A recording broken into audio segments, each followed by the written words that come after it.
Ray, I went shirt shopping yesterday. As you know, I love to wear shirts. You love to shop a shirt. Yeah, I like to shop around for my shirts. I went down to Osu, and you know me, I'm a approaching schlubby, early to mid 40s guy, which means I love Hawaiian shirts, and I have a closet full of them. But I always need more. It's one of those obsessions where it's never enough. Yeah. Now, I've been that way since high school. I loved Hawaiian shirts in middle school and high school. And then sometime around high school is when I became acutely aware of bullying. And I was like, oh, I can't wear a loud shirt to school because then they'll think I'm a gay. Right. So I kind of left them there for a couple of decades and then came back to them recently like, oh, yeah, these rule. I love these. And now they just think you're a Jimmy Buffett fan. Now they just think I'm a Parrot Head, which not entirely untrue. I've never heard a Jimmy Buffett song. Parrot Head, though. He does one about a cheeseburger? Yeah. Cheeseburger in Paradise? Hello? Cheeseburger Blues? Is that what it's called? Yeah. All right. I went down to Osu, went to all the used clothing shops. There's quite a few that have Hawaiian shirts. Most of them are too small. Most of them are too small for me. Oh, sure. It's Japan. I'm slightly above average for an American, and I'm colossally above average for a Japanese. Yep. So I had to shop around for something that fit. Couldn't find one. I wandered into a mom and pop used clothing store. I guess more accurate to say a Oji-chan, Oba-chan clothing store. They seemed a bit older than mom. Maybe like the mom and pop in the Seinfeld pizzeria, I guess. And they had I saw some Hawaiian shirts on the rack, so I walk up to them, and a little old lady runs up to me, seemingly in a panic, and begins apologizing, saying that they're all too small. I'm sorry, we don't have anything that's your size. Just by looking at you. Yeah. I mean, my first thought was, okay, I'm sure that after maybe decades of doing this, she is a good judge of, on site of somebody's size if you run a clothing store for that long. Sure, why not? But also, I saw a couple of XLs on the rack. I was going to try them out. I was going to take them down and see what we got. And before I can do that, the pop in the mom and pop also comes running over frantically, saying, "Sumimasen, I'm sorry, small size only. I'm sorry, small size only." And I'm like, "Can I try on there's an XL? Can I try on the? I'm so sorry, small size only." I'm like, "But there's an XL right here." Yeah. So sorry. I'm really sorry. We're very sorry. The small size only. And yeah, I don't know. I left. They didn't let me try it on. Okay. Who was the foreigner who yelled at them last time? I don't know. That's what the is whole this time about? as I'm walking to the next shop, I'm like, what happened to you that's how you treat a customer like there must have been some asshole tourist who was like, "Nah, it'll fit fine," or maybe bought it and then came back and complained and wanted a refund or something. Yeah, something like that. I don't know. I mean, I don't know. Or it happened enough times where it was just like... The next shop I went into, a very nice guy who's like, I'm looking at shirts. He goes, "Hey, you want to try this on?" I'm like, "Yes, thank you, I do." And I did. You got some 4XLs just for you. And you're like, "No, wait a minute. No, they have he led me to the triple to quintuple XL rack in the back and said, "These are probably more your speed." And I'm like, "You're right." Because he gave me an XL that just barely fit, but like the Hawaiian shirt is comfort wear. It's like you're wearing it to the concert hall. You don't want to be all stuffy in it. He pulls one off the rack. "Hey, look at this. This one can fit over a semi-truck. No fooling. You want to try it on?" I'll do it right now. Pulls out a truck. What do you have in a K truck size?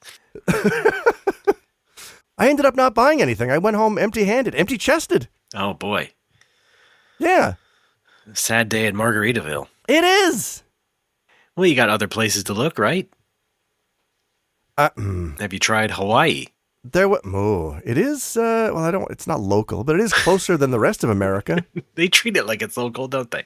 They kind of do, yeah. It's always fun to hear Hawaii in a list of countries when my Japanese friends say where they've been. I've been to Canada, America, Hawaii. No, that's part of America. You can just say. But I get it. I know it's not the same as the mainland. It's all tucked all the way down there. Funny to hear. Yes. It got to be in Persona 5. That's, I think, its biggest accolade. Oh, sure. Well, yeah. In that Terrace House season. Right, Yakuza. Right, Yakuza House. Yeah. Do you have a desire to go to Hawaii anytime soon? I don't know. I'll probably go with my wife at some point. You're just in it That for might the be shirts? fun. I'm just in it for the shirts. Yeah, of course you'd be going with your wife. What was that about? Of course. Well, no, That's what implied. I'm saying is if I wasn't married, I wouldn't be going because I don't like to travel. Yes. And we'll hear all about that on No More Whoppers starting now. The farthest I'll comfortably go is Kyoto.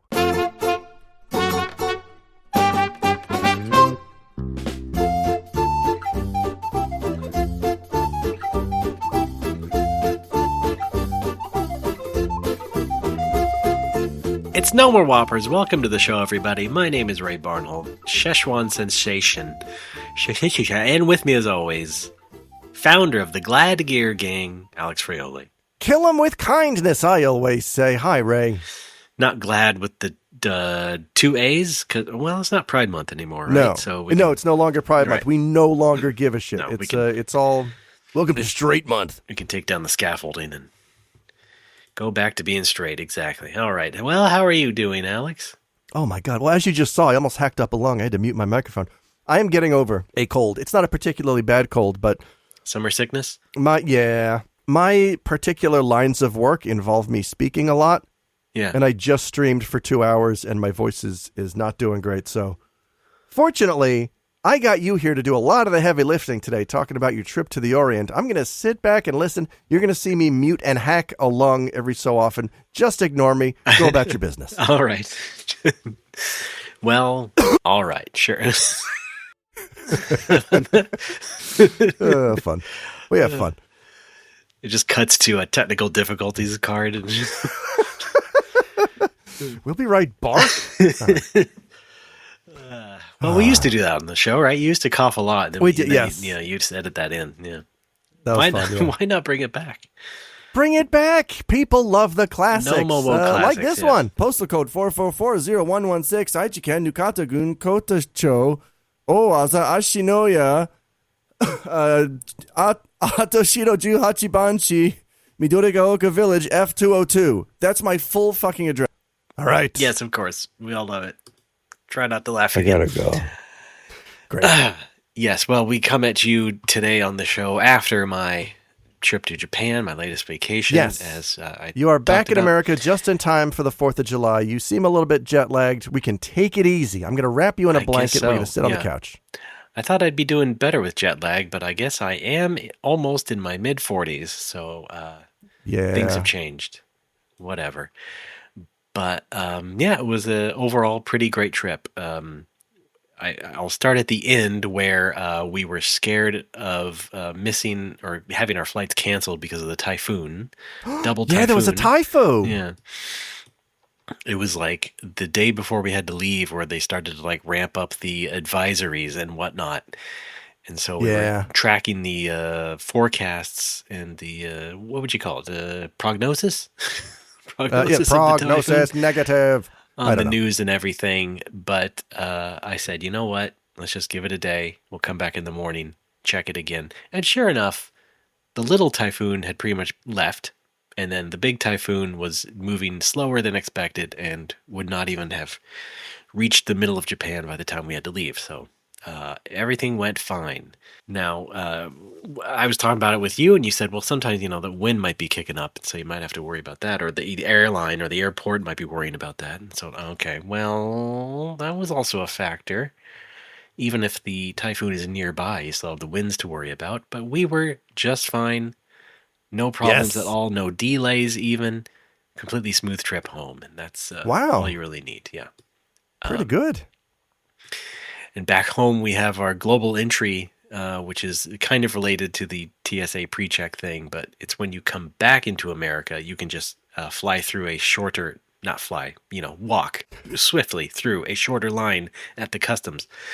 And I should do that. Get out. Oh yeah, it's worth it. You gotta go to an airport and take a mini interview to get a card and all that. I actually probably shouldn't because I don't want to leave my wife alone in a line at an airport in America where she doesn't really speak English. The wife. Gosh darn it. Yeah. You could just the waifu. Yeah, and you don't want to get our citizenship. That's not recommended. We don't really need that. No. Who wants to be American right now? My point was that we walked through that even faster than last time, to the point that where there wasn't even someone waiting at a desk to scold us. It was just like a person Wow. at one podium. Last time it was like they had these face scanning machines, and we had to walk up to them and scan our face, and then go see a guy at a counter who would scold us. Excuse me, sir. Is this your face? I don't want to get into it. Anyway, Oh, no. this time they roped off the face machines, and it was just one woman at a podium. In fact, just looked at us and say, "Oh, yeah, look at this. You got the baby? Oh, my goodness. Well, all right. Have a good day, folks." They didn't even pause once to look at us. I suppose perhaps they had already scanned our face as we were walking through. Thanks, Palantir. But yeah, that's... I found that very creepy the last few times I've been home, is they don't even ask to look at your passport. Okay. Yeah, that's right. You've been through that process more recently than I was. Yeah, probably something like that. Anyway, well, we got home easily, so that was good. Yay! But let's jump back to the beginning. So yes. Yes! As I believe I discussed previously on the show, the vacation included a trip to Hokkaido, and then also to the Nintendo Museum. But in between was some Tokyo fun. I'll get into it. That's right. Hokkaido, butter, cheese, the rest. Soft serve ice cream. Yes. Yeah, lots of milk. Lots of milk products going through us during that trip. Ooh. So we first flew to Narita, Tokyo, and then connected on to Sapporo. And that was not fun for the fact that we kind of kept the kids awake during the flight. And by the time we, reach our destination fully, our hotel and our Airbnb thing, it's like 9 p.m. The kids are not having a great time. Oh, no. Wait, you kept them awake so that they would sleep at the hotel? Yes. It was kind of... So you were like poking and prodding them as they were dozing off? No, actually, my oldest pretty much took care of himself. Aloysius. He was fine. Okay. Yeah. The baby still had to have naps here and there. So, I mean, the baby would have had a rough time either way. But the older guy really started to crash, like an hour before we had to get to the Airbnb, because we had to take the airport train into the city. Oh, boy. It's a lot like Narita. You got to take the long train into the city.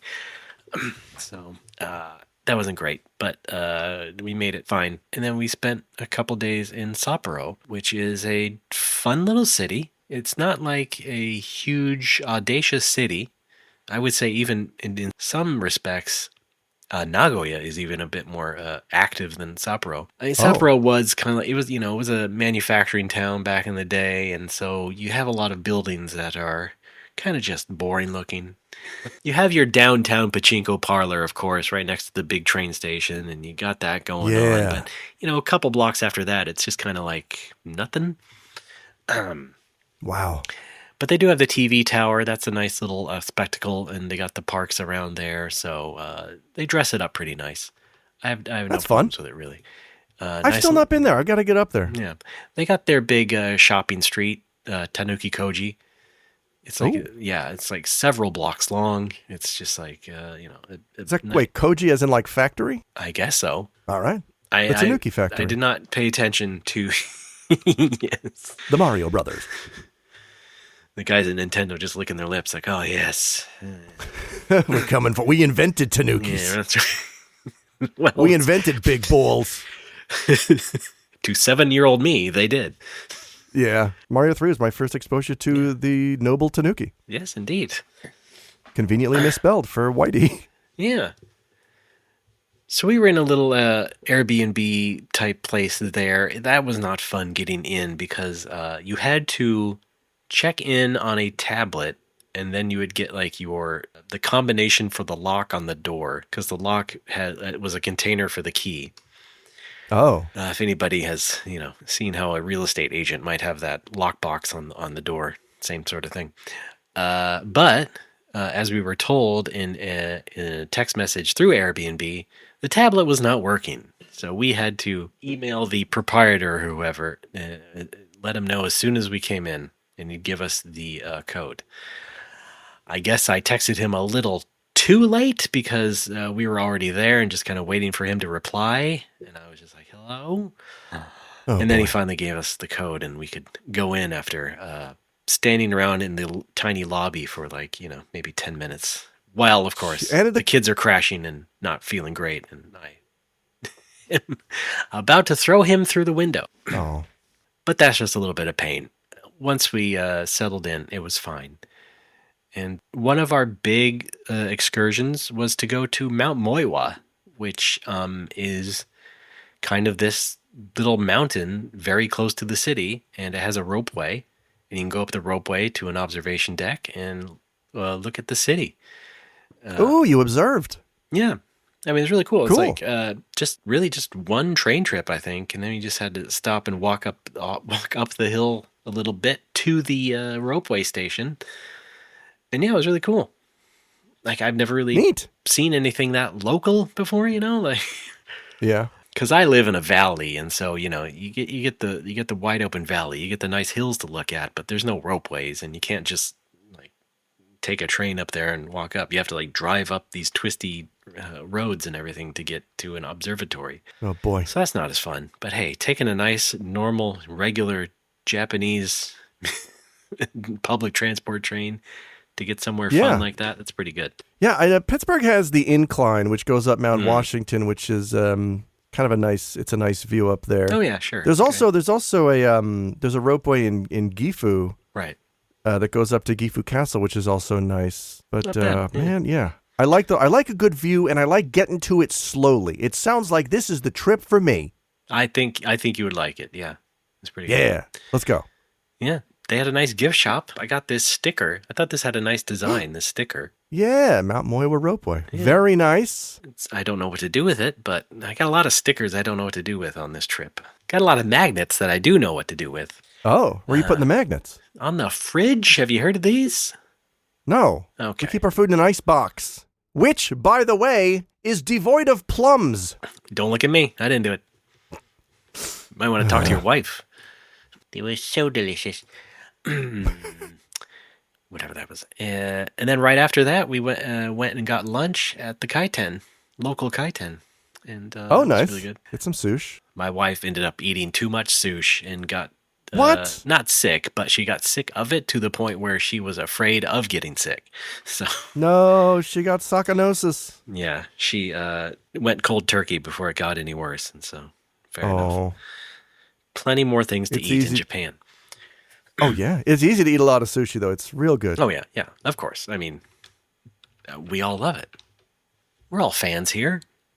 Yeah. We're not crazy people or something. So that was that. And then the next day was like our big Hokkaido trip plan event thing, which was taking a trip out to Furano, or BA. What kind of both, which is the... Wait, the ancestral home of B.A. Baracus? I think you've done that before, and I'm not going to entertain it once again. Shit. Anyway, it's the nice countryside farmland out in Hokkaido. It's like east of Sapporo, but you do have to take like a 2-hour drive to even get there. Now, I had entertained the notion of renting a car and driving ourselves up there. As it turned out, our Airbnb place was directly across the street from a rent-a-car place. Oh. So now, hang on, wait. Was it a rent-a-car, or was it the uncomfortably named Japa-car? No, I believe it was a Nippon rent-a-car. Okay. But we had already booked a private car from an airport taxi company. And so what it was, we just went through the website that sells all the tickets for everything else to do with Japan and the travel site thing. And we just booked a ride with them, and a guy in a black minivan comes in the morning to pick you up, and then we're off to the race. Cool. Singular race. Yeah, thankfully we just got a very nice younger guy, I'd say in his 30s probably, who was all right, just very smiley, nice, and didn't talk too much. Not that I wanted to talk too much, but he just drove us there essentially, and then he would park at the places we wanted to go and wait for us and go to the next one.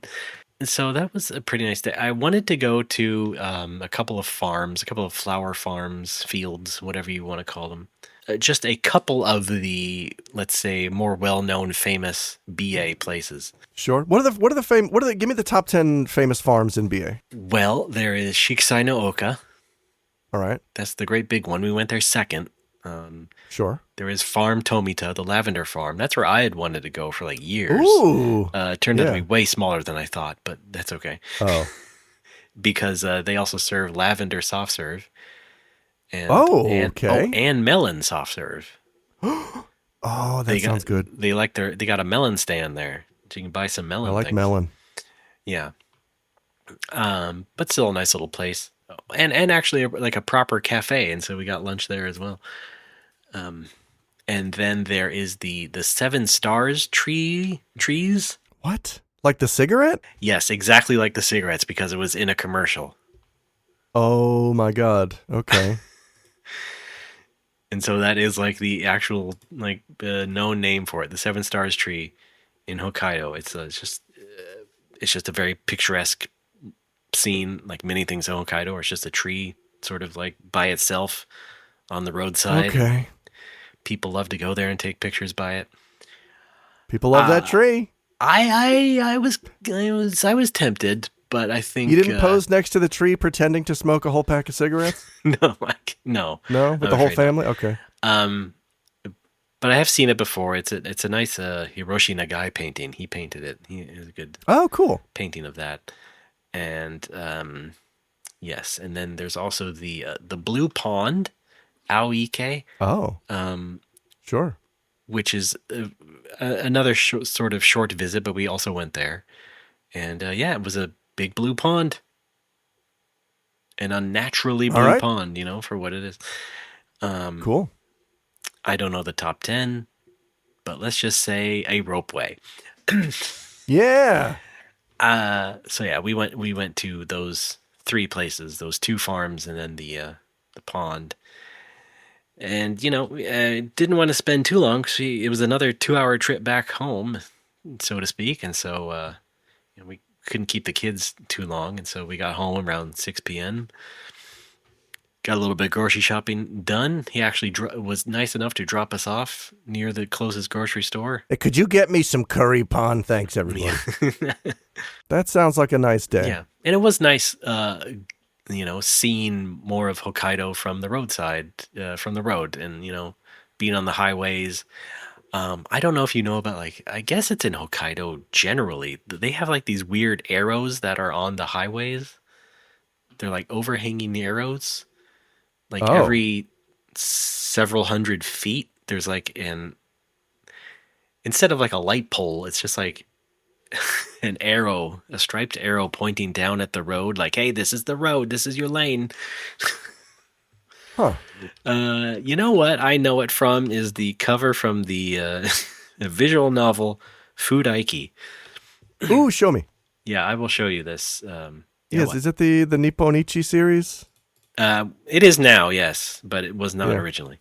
Yeah, that's the one that Yusuke brought to the bar and told us was a Gifu simulator. And it was. I think he brought the 4th installment on PS4. That's right. Anyway. Let me see this here. Oh, yeah, there it is. Yeah, so sure enough, a lot of the highways had these arrows all over. And I was like, well, wow, I'm doing the Furaiki trip. Wow. Road is here. Yeah. Yeah, good series of games, although I can't read them. I just know they're good. Yeah, it was fun seeing a lot of locations some of us recognized in Gifu. Gifu's beautiful. Get over there. Yeah, you know what? Maybe next time. I think that'll maybe be our trip next time. How about that? Go to Gujo. I don't know when next Onsen. time will be, but yeah. Tomorrow. Oh. So as the highlight trip of the Hokkaido part of the trip, that was pretty good. I loved it. It was very scenic. It was good weather. It started out kind of cloudy, but the clouds were dissipating enough to where you saw enough of the blue sky, and that was just it was gorgeous. Pretty much what I expected, and I expected something very similar to where I grew up, Washington, the Northwest, and oh yeah, very much. Except that of course, it's Japan, and the trees are much brighter green, so it has that going for it. But yeah, lovely place. I recommend it if you can stomach the extra plane trip or whatever. And again, car trip, I suppose. Yeah. Might be fun to take the ferry up. Oh, yeah, sure. Yeah, but like getting anywhere else in Hokkaido, would be like a 2 to 4 hour road trip. Cool. As I've sort of, mapped out before, just for fun. Like, okay, I could, sure, Sapporo is the natural choice, but what if I went to this town? No, it's still like, 2 hours to get anywhere else. And so... Yeah, that's always one of my first thoughts when I see those things online that are like, the Japanese government will give you a house in Hokkaido if you live there. And I'm like, yeah, but it's like 2 hours from town. If you have a medical emergency, you're dead. You've got to pay millions of yen to probably fix up a house that's on the property. It's in no way worth it unless you're already rich. Yeah. But in terms of like developed towns, there are several. I mean, it's not like it's a full-on... Yeah. Like middle of nowhere sort of situation. It just depends on where you actually are. I mean, hell, you could go to the far north town of like, Wakanai, and you could still have a developed town to go through. Oh, yeah. Wait, is that the one where Jesus is buried? I don't know. Okay. I know Arino went there for a Game Center CX special. There's a town up north that insists that Jesus is buried there, and I don't remember which one it is. I do not know. It could very well be that. Or is it Jesus' brother or no, yeah, wait. they claim that Jesus came to Japan and lived. How you doing, everybody? Look, I know I look like him, but I'm my own guy. Yes. There was like a group of Christians up there that insisted Jesus came to Japan and lived out the rest of his days while it was his brother that went back to get crucified. All right, great. Fantastic. Cool. Well, the rest of the Hokkaido trip was a little bit just maxing and relaxing, doing some shopping. We went to the Science Center the next day to entertain the kids. The Sapporo Name 3 Science things Center. You learned. Jack and shit, period. That's 2. Okay, there we go. The Science Center is not that good. And compared to the Nagoya one, I mean, no. Just dog shit. Oh, yeah. It's only like 2 floors of anything substantial, and you can basically you can see across these halls. Oh, no. These are not that big. Not a lot going on. They tried. They had some neat things there, for sure. And it's not like my sons were not entertained, but I was just like, wow, this is not doing it for me, I'll tell you what. Yeah. This is not making the kid at heart, in my heart, excited. But again, something to do for the kids. Then the day after that, we had to get ready and get packed for leaving for Tokyo, because that was going to be our next leg of our trip.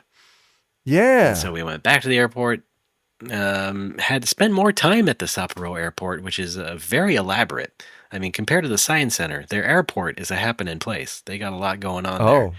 Oh, okay. I thought elaborate was a polite way of saying confusing. No. No, it was pretty neat.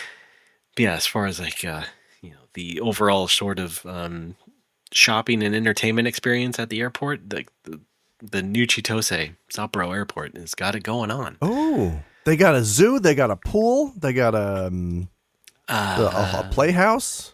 Do they have an aquarium, or was that another place? I think no, it was like that other mall had a tiny aquarium attached to it.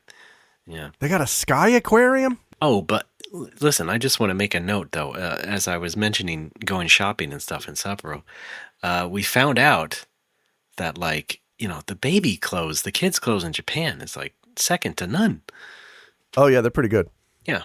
Because we finally, we could have done this last time, but we didn't. But we finally went to the big, baby stores. Akachan Honpo?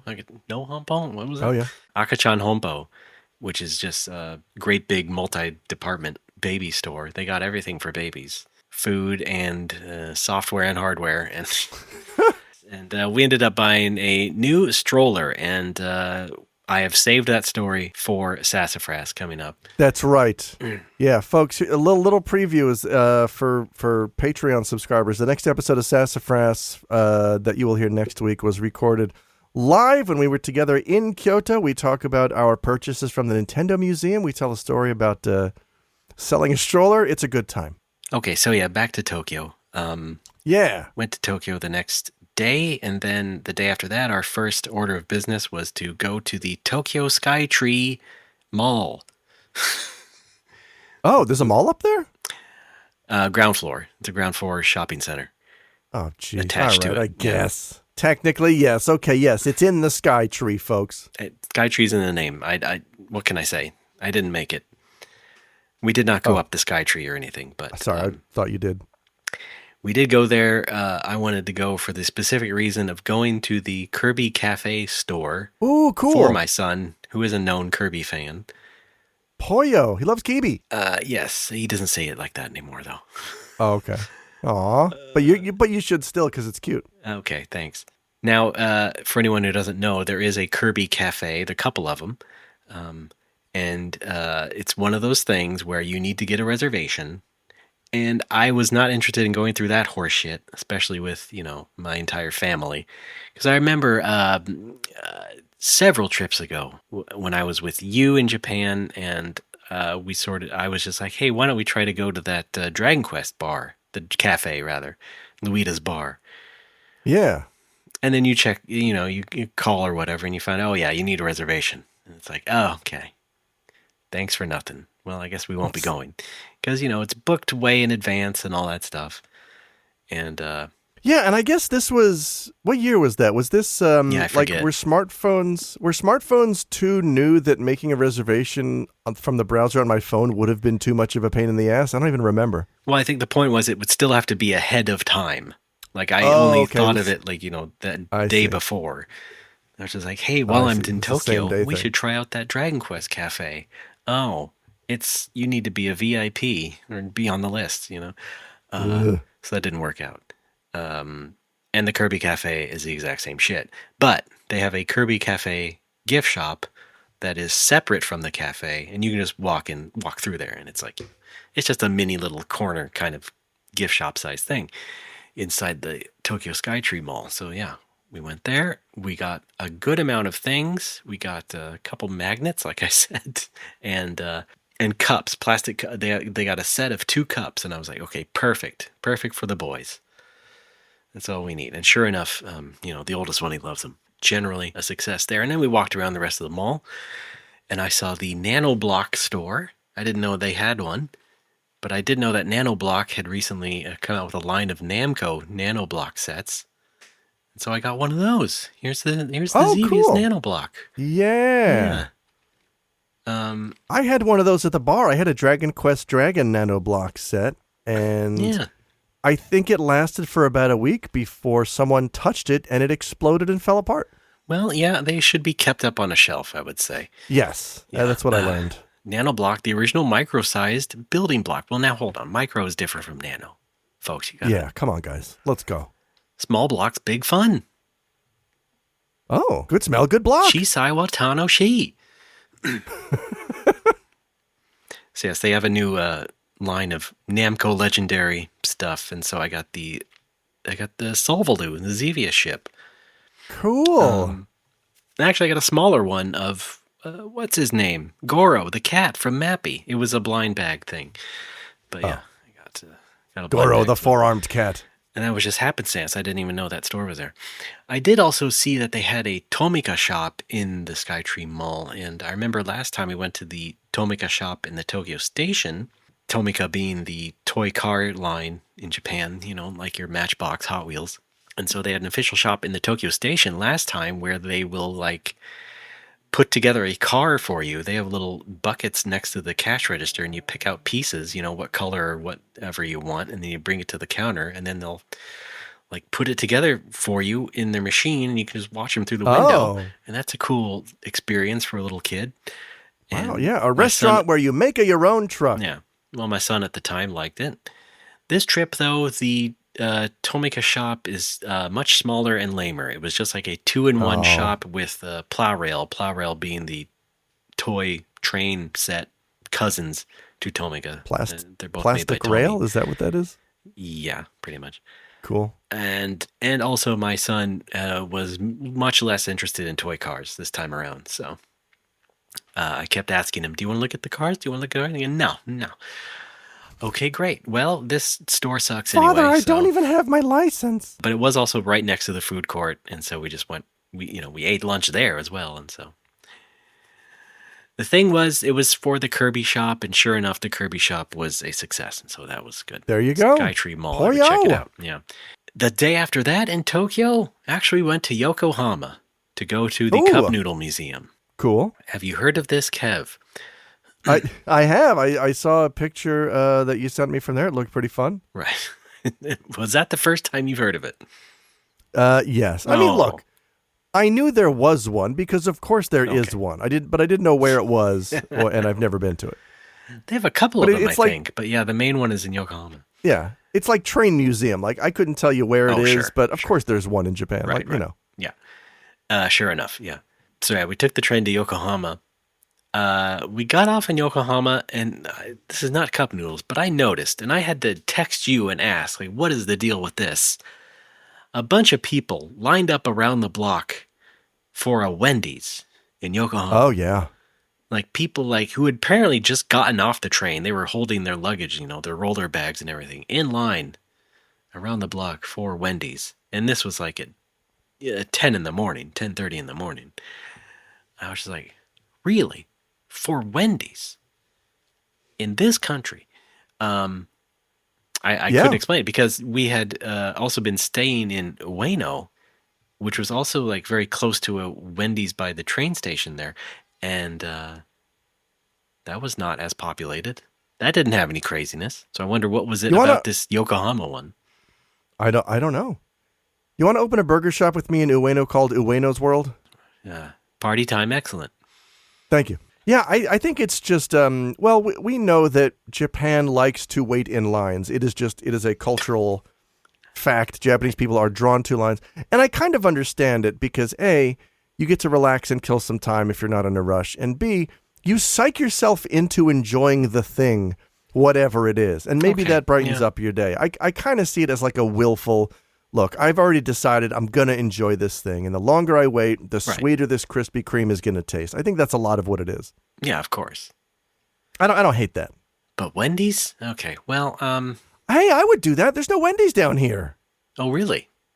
Yes. Oh, okay. Weird. All we have is McDonald's, Burger King, KFC. I think that's it. As far as American fast food goes. Oh. No Arby's. At the airport, I had Freshness Burger. Yeah, I'm not a fan of Freshness Burger. It was fine. It's a burger. Who cares?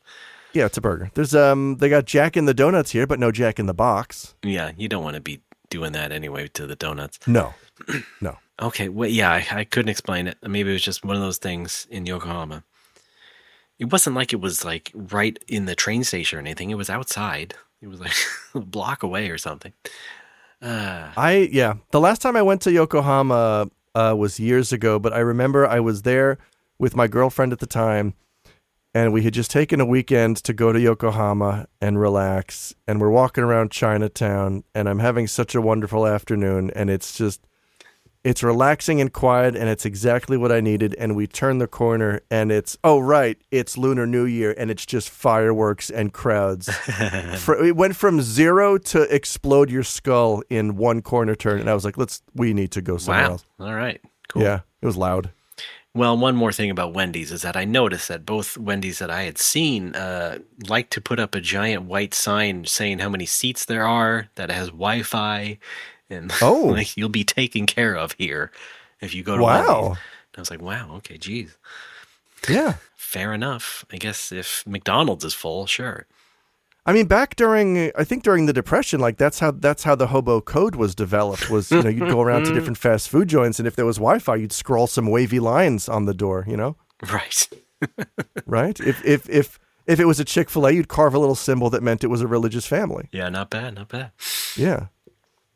So we went to the Cup Noodle Museum. You can, if you want, make your own cup noodle flavor there and take it home with you.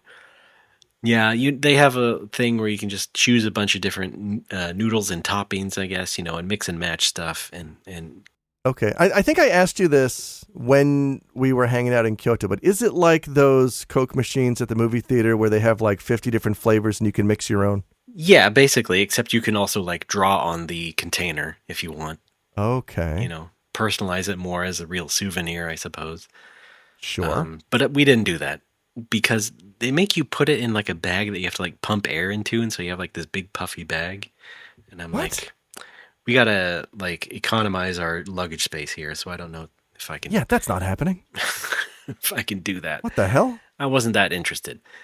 So we just did the main general ticket for the Cup Noodle Museum. No fancy stuff. They have some other fancy things. You can do like a ramen factory type of thing for the kids, and yeah. I will say it would have been pretty funny if you did get a giant puffed up bag full of ramen sodium dust and you couldn't fit it in your bag, so you had to bring it in your carry-on, and then on the plane you take it out and you're like, hey honey, remember this? And as you hold it up, it just explodes all over everybody in your row. Because you're in the pressurized cabin.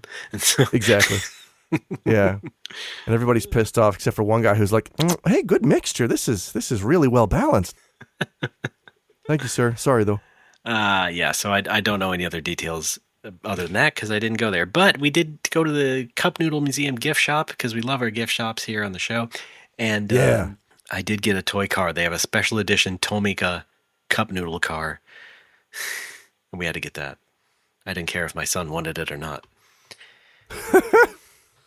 Son, you're going to like this. Yes. Father, I have no interest in this vehicle. Oh, disregard. He calls it the noodle car.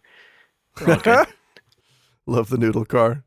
And then the only other thing I got there was a set of fridge magnets. Again, more magnets. Yeah. How many fridges do you have? Or is it just one big one? Just the one. 2 doors. Okay. All right. Ooh. Fridge doors. You don't have a four. You don't have a 4-door. No, if only. All-wheel drive. Maybe the next house. Next day after that was Odaiba. We went to Odaiba because Ooh. there was some other things to do. We ended up doing more like baby shopping and stuff there at the malls. And well, we wanted to check out what was called the Japan Retro Museum. We were having a hell of a time trying to find it. We went into this mall and like the whole floor was like very retro themed. Is it like Showa era? Yeah. Yeah. Like early Showa kind of like outdoor market themed, All right, cool. with a lot of like fair games, fairground stuff, like the fish catching game, the goldfish catching shit and whatnot. Oh yeah. Well, that's okay. How early? Because early Showa I think is like the 20s. Okay, whatever. Mid. I guess I should say mid. So now you think it was mid? It was mid. Because it turns out the retro museum was just like another like little shop front in this whole floor, and it was just too small to like even bother going in. Oh, okay. Because my wife had wanted to go, and she was expecting something of substantial size, and did not get it. But Odaiba was all right. That was where I went on my very first Japanese trip, and you came with me, I believe. Yeah, I did. Yeah, 2009. What did we buy? Wow. Was that pre-iPhone? No. Oh, I don't remember. I think it was pre-using an iPhone internationally because. Oh, right. Okay. We were still using a rented flip phone. Gross. Yeah, well, whatever. Moshi. We also went to a place called Small Worlds, which was like a miniatures museum. Oh, yeah. I think we have one of those here. No, we have Little World. Disregard. Okay, yeah. Boy, it turns out Odaiba was bigger than I thought because we had to like walk across the bridge for a while to get there from the mall we were at. And yeah, that was kind of painful, but still an all right little trip. Can't hate on Odaiba too much. No. We got to see the Gundam from a distance. Oh, cool. From the train, anyway. Yeah. Sure. Before the Gundam goes down in August, I hear. Yeah. Oh, is it August? Yeah, something like that. Yeah.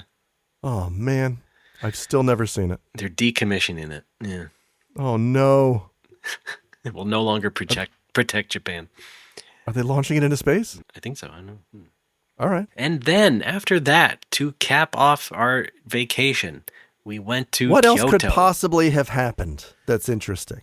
Kyoto, where we finally, first went to Team Lab Biovortex, which was another sort of big museum arts installation thing with its big own building.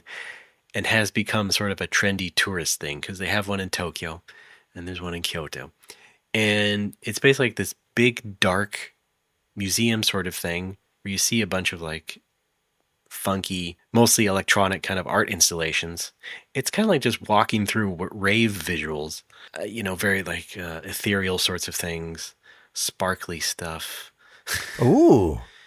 Weird concepts like walking through a room full of like foam, like soap suds. That is weird. They're like spraying soap suds everywhere.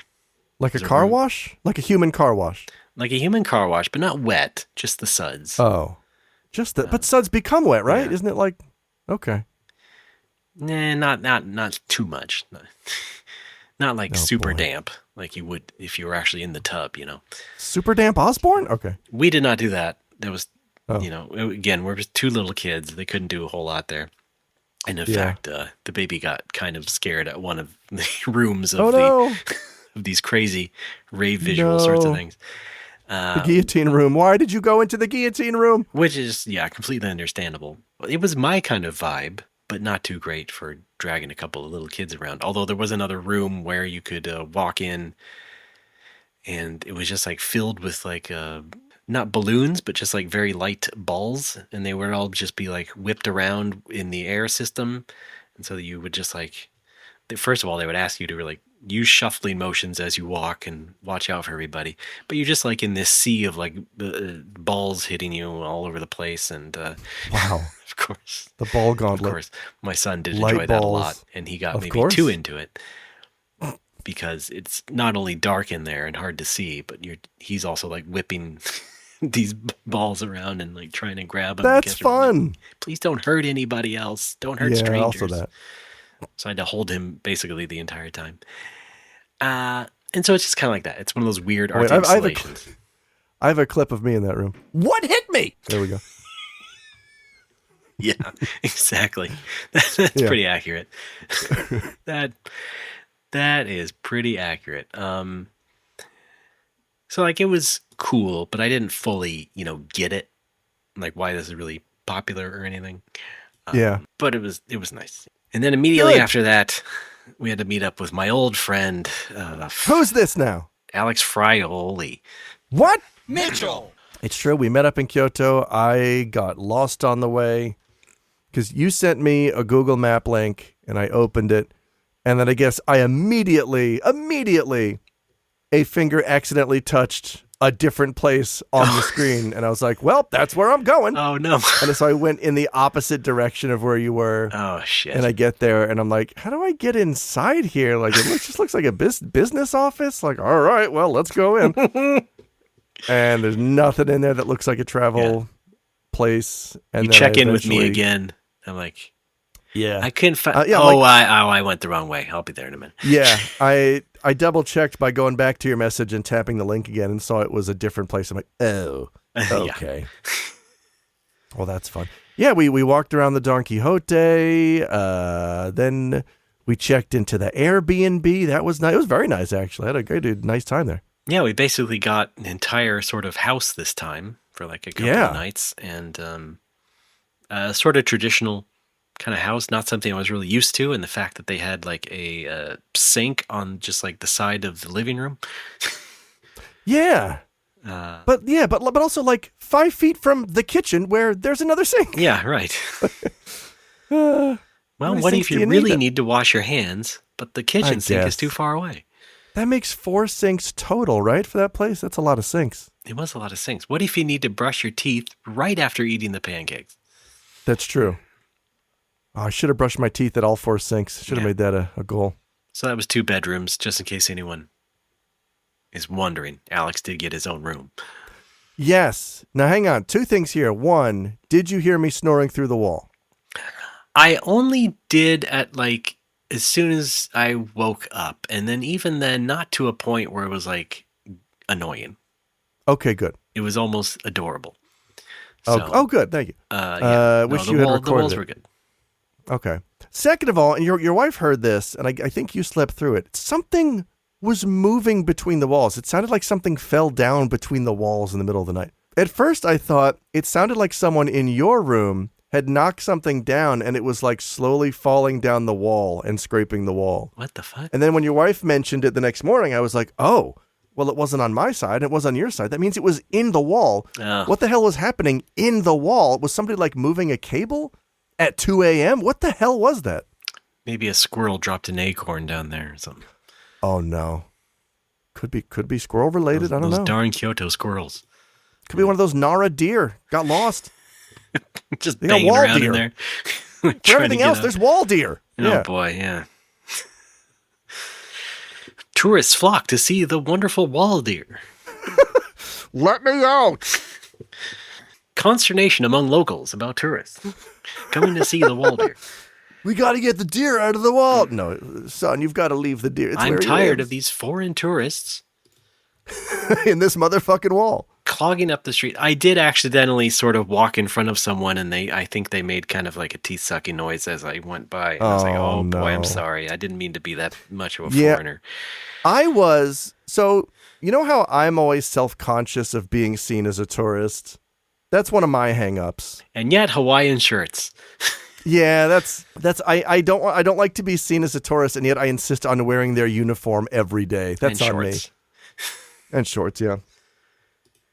And it's bad enough here, but when I went to Kyoto, I didn't quite realize what a mistake it was, because it's foreigners, it's tourists everywhere. I saw more tourists than Japanese people. It's a lot. Yeah. At least at the station. It's so many, and so many of them are, like me, wearing Hawaiian shirts, and I immediately felt like, oh no, I really shouldn't have worn this. And we were like not even 3 blocks away from the station, so we were like in the heart of Kyoto, essentially. And just all walks of life circling around, going to the even konbinis. Even on the Shinkansen there, I was wearing, I'm wearing my Hawaiian shirt and my shorts, and I'm getting on the Shinkansen, and I'm standing in front of a family where the dad is dressed almost identical to me. I'm just immediately like, oh no, this is just going to be the whole trip, isn't it? But did he have a ball cap? Yes. Yeah, that's the difference. Well, no, I did too. I brought mine, but I wasn't wearing it because it was kind of overcast. I brought my Dragon Quest cap, but I wasn't wearing it. Yeah, but that was a nice little intro to Kyoto, and then the next day, of course, the big ticket, the big one, the reason we're all here. That's right. Went down to Uji, to a little place called the Nintendo Museum. Uji. Yes. Unfortunately, it was a rainy day. It had started raining. And we have a stroller with a baby. And apparently, when you get to the station, you are very much encouraged to take an alternate path, somewhat longer path around the block to go to the museum. And so that was a little weird, because for a second there, I wasn't sure we were going the right way, because the road and the sidewalk got really narrow. Yeah. And we were here's my concern. A couple feet away from cars. And yes. The detour, very narrow. It did seem very precarious. B, I think it was an old detour, because we got to the other side, and I looked back to where the station is through the regular path, and there's nothing impeding us. There were no steps. We could have just walked. I think it was a detour from before the construction that was going on, and they just didn't take the sign down. Well, also, no, I mean, it is also on the website. So I was checking, I studied the museum website before that, and they also showed this little map for it. So it's like an official guidance for accessible, as an accessible path. And I'm like, it was a straight shot. I mean, look, we have a pretty small stroller, but if you're in a wheelchair, I imagine that'd be even more precarious. But it looked like I looked back at the station. It looked like a 1-lane road that a small car could have driven down. Like, we could have easily just taken that instead of going all the way around. Well, I didn't want to take any chances, so. No, I know. I'm just saying, if that detour is no longer needed, they need to update the site and the sign. And I mean, it's a pain, because it's a pain in the ass on a rainy day, is what I'm saying. Yeah, but it's Japan, and if it's not an abundance of caution, it's not any caution. Yeah. So yes, nevertheless, we got it. We made it to the Nintendo Museum, and their elaborate airport-style security check-in. Oh my God, yeah. I was joking about that before we got there, and then it turned out to be airport security caliber. Yeah, indeed. And then apparently it's like a one-way into the coin locker room, because I thought we'd Oh be yeah, able to get free, coming and going into the coin locker room. And I was like, well, we could have stored a couple of things, especially yeah. the things we would have got at the gift shop, and then we could have walked around a little bit. No, we had to like go through the exit gate to get back to the coin lockers. I'm like, okay, great. Well, I just wanted to see the Game Boy cartridge lockers. I guess that's so that if you leave the museum and you realize you forgot something, you can go back without having to go into the park to get it. I guess. Well, we I did don't lock know. up our umbrellas, and the umbrella locker room has We Game did. Boys on it. So Yeah, I that's got a something. picture of that. That was cute. So let's talk about the Nintendo Museum after this. Bury me in a shallow grave out behind the warehouse rave. And while you're having a smoke back there, you can think of me while you fix your hair. As you are, so once was I, stealing time and trying to find the shapes in the night sky. Shallow grave, shallow grave, shallow grave, shallow grave. Bury me so the rain reveals what the earth sought to conceal. Bones that hurt, well, they were down here. Flesh that waited till the coast was clear. Fingers poking up through the ground in the dawn. Like Carrie White's mom, shallow grave. Shallow grave. Shallow grave. Out in the middle of things, shallow grave. Go get a bucket of chicken wings. Shallow grave. And when you throw down the bones, listen for the dial tone. Folks, we're back as No More Whoppers. I'm Ray, that's Alex. Welcome back. And let's talk about the Nintendo Museum. Alex, I'm going to start with you. What did you think Hi. about that whole jazz? I quite liked it. I had a fun time. The museum stuff, the second floor was all fascinating to me. There was a lot of cool stuff to see. Far and away, the most interesting thing was the museum-y stuff. The prototypes, the janky controllers they just put together as like proof of concept. Mm-hmm. Number one for me, and this was the same at the Dragon Quest Museum years ago, but number one for me is always going to be design documents under glass. Like that shit I am fascinated by.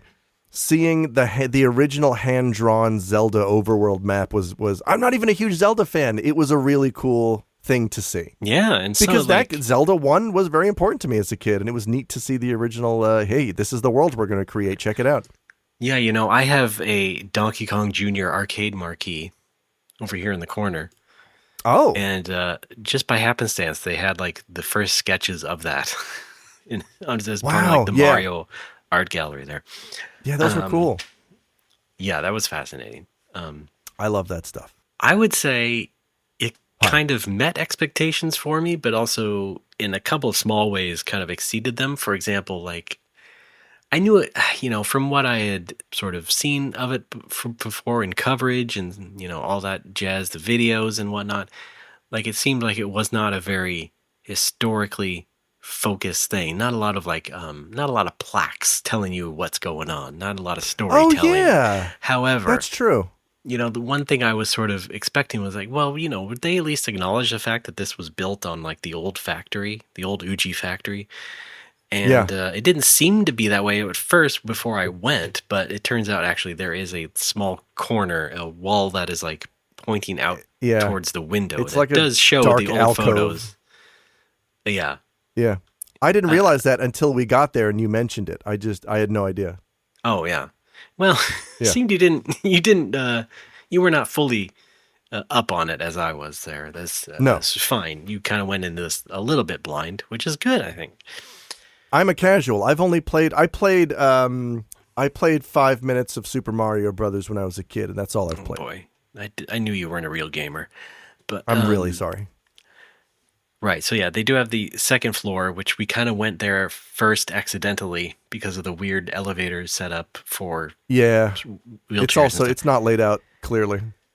That was weird, but hey, whatever. That's kind of what I'm there for. Anyway, it was the second floor actual museum. And yeah, sure enough, they had, if anybody's seen the videos, it's like a bunch of disconnected walls and like, sort of curved walls for each sort of like era of the consoles, but also like, walls on the perimeter showing like the general history of Nintendo and some of the stuff that they were doing before they made video games. So it's not just like walls of game boxes. That's a big part of it. But there are also like special themed exhibits there on the walls.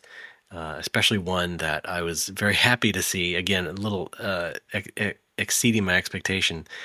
A wall all about their fascination with stereoscopic 3D, which included several Virtual Boy headsets embedded into the wall, and you could just walk up and peer inside and see what a Virtual Boy looked like, including some old toys that they made before that, in their toy making days that used like lenticular stuff and stereoscopic 3D things. I was like, oh yes. Well, you see, this is the thing I was trying to tell people on social media before. It's like, Nintendo is going to make you buy the Virtual Boy goggles for your Switch because they love stereoscopic 3D, and they're not going to try and make a 2D mode for it or anything like that, because they want you to experience it the way it was designed, because they love that shit so much. The way God intended. And if anybody recalls, they were going to make a portable LCD screen for the GameCube that you and I saw at E3 2002, but That's right. did have a secret 3D function that they did not show people in that glass display case. But that was also like a thing where, oh, I see, yes. They were going to try it with the GameCube. And of course the 3DS, and so on and so forth. But that was nice to see. Oh yeah, we saw the prototype, the OG DS that we played at E3 2003. That's right. When was that? 4. Yeah, 4. Yeah. I knew about the prototype Game Boys, the horizontal Game Boy. Yeah, I'd never seen those. That was cool. On the flip side of that, there was a vertical Game Boy Micro prototype. That was neat. Fun. And as someone who likes the Game Boy Micro, I enjoyed that quite a bit. But that's in a specific corner room that, after reading the guidebook, they call the storage room. And it is made to look like that. It's like this room that looks very nondescript. It just has like a few of their arcade cabinets, and then like this display table of prototypes. But then even further beyond the cabinets, in the way corner, is like just like a shelf of old boxes of random Nintendo things. Oh. Plus, like, I think it's sort of inviting you to peer around the corner and look at what else is in there, even though you can't go in and touch anything. But it's like, oh, there's a Pokemon Snap photo machine in the corner there. And there's some other random things on the shelves. And it's like, oh, I see. Yeah. So it's the quote-unquote storage room. It's kind of, I think it was supposed to be a fun little thing there. And so, yeah, that's where you go on the second floor to look at the prototypes. And there's also the art gallery room, which was a recent addition. I think they added it last year or something. And that's where we were talking about the artwork and everything. It's just the little art displays from pretty much all of their main franchises. So it's like Mario and Zelda, but also Animal Crossing and Kirby, Fire Emblem, Star Fox. Oh yeah, we went there when the new Star Fox came out too. That's right. Launch day for Star Fox. They didn't do anything for it. I'm just saying that was a coincidence. And another wall that I thought was funny to see was they devoted space to like manuals. They showed all of their like console manuals through the ages, just like on one of these walls. Yeah. And as it turned out, I got some of the merchandise in the gift shop. I got the Virtual Boy sticker set, which includes like the Virtual Boy manual sticker. So if I want, I can put a picture of the Virtual Boy manual anywhere I want, such as a municipal light pole or something. Should one man have all that power? Should one man have all that power? Jesus Christ. And then we went down to the first floor, which is the fun floor, where you can actually interact with things. And, yeah. One more quick thing about the museum floor is, I think people have commented about this before. It seemed like there were more than a few things that were not damaged, but like old looking and sun faded, and like there's stuff in my collection that's in better condition than this. I could have loaned you that. Like, you couldn't have found one collector who did not have a sun faded copy of whatever this game box was. It seemed like there's a few gaps. I had the same observation, but my explanation was like, doesn't Nintendo have like an underground archive? Yeah, they also have. When there's does also stuff that hit in the sunlight? Yeah. Oh boy. I would assume they have like a Fort Knox underneath the headquarters. Yeah, it was cool to see though. Like they had issue 1 of Famitsu next to issue 1 of Nintendo Power next to issue 1 of, I don't know, the European equivalent, which I thought was kind of cool. Yeah. Yeah. I like that stuff. Non-union Mexican equivalent. Fuerte Nintendo. Yeah, it was like, I remember seeing like the box for the Donkey Konga drums. The front of it was fine, but then, because it's the big box, you can see the sides very clearly, and it's like they're faded sides. And I was like, what happened? I don't know. And yeah, some frayed boxes. Yeah.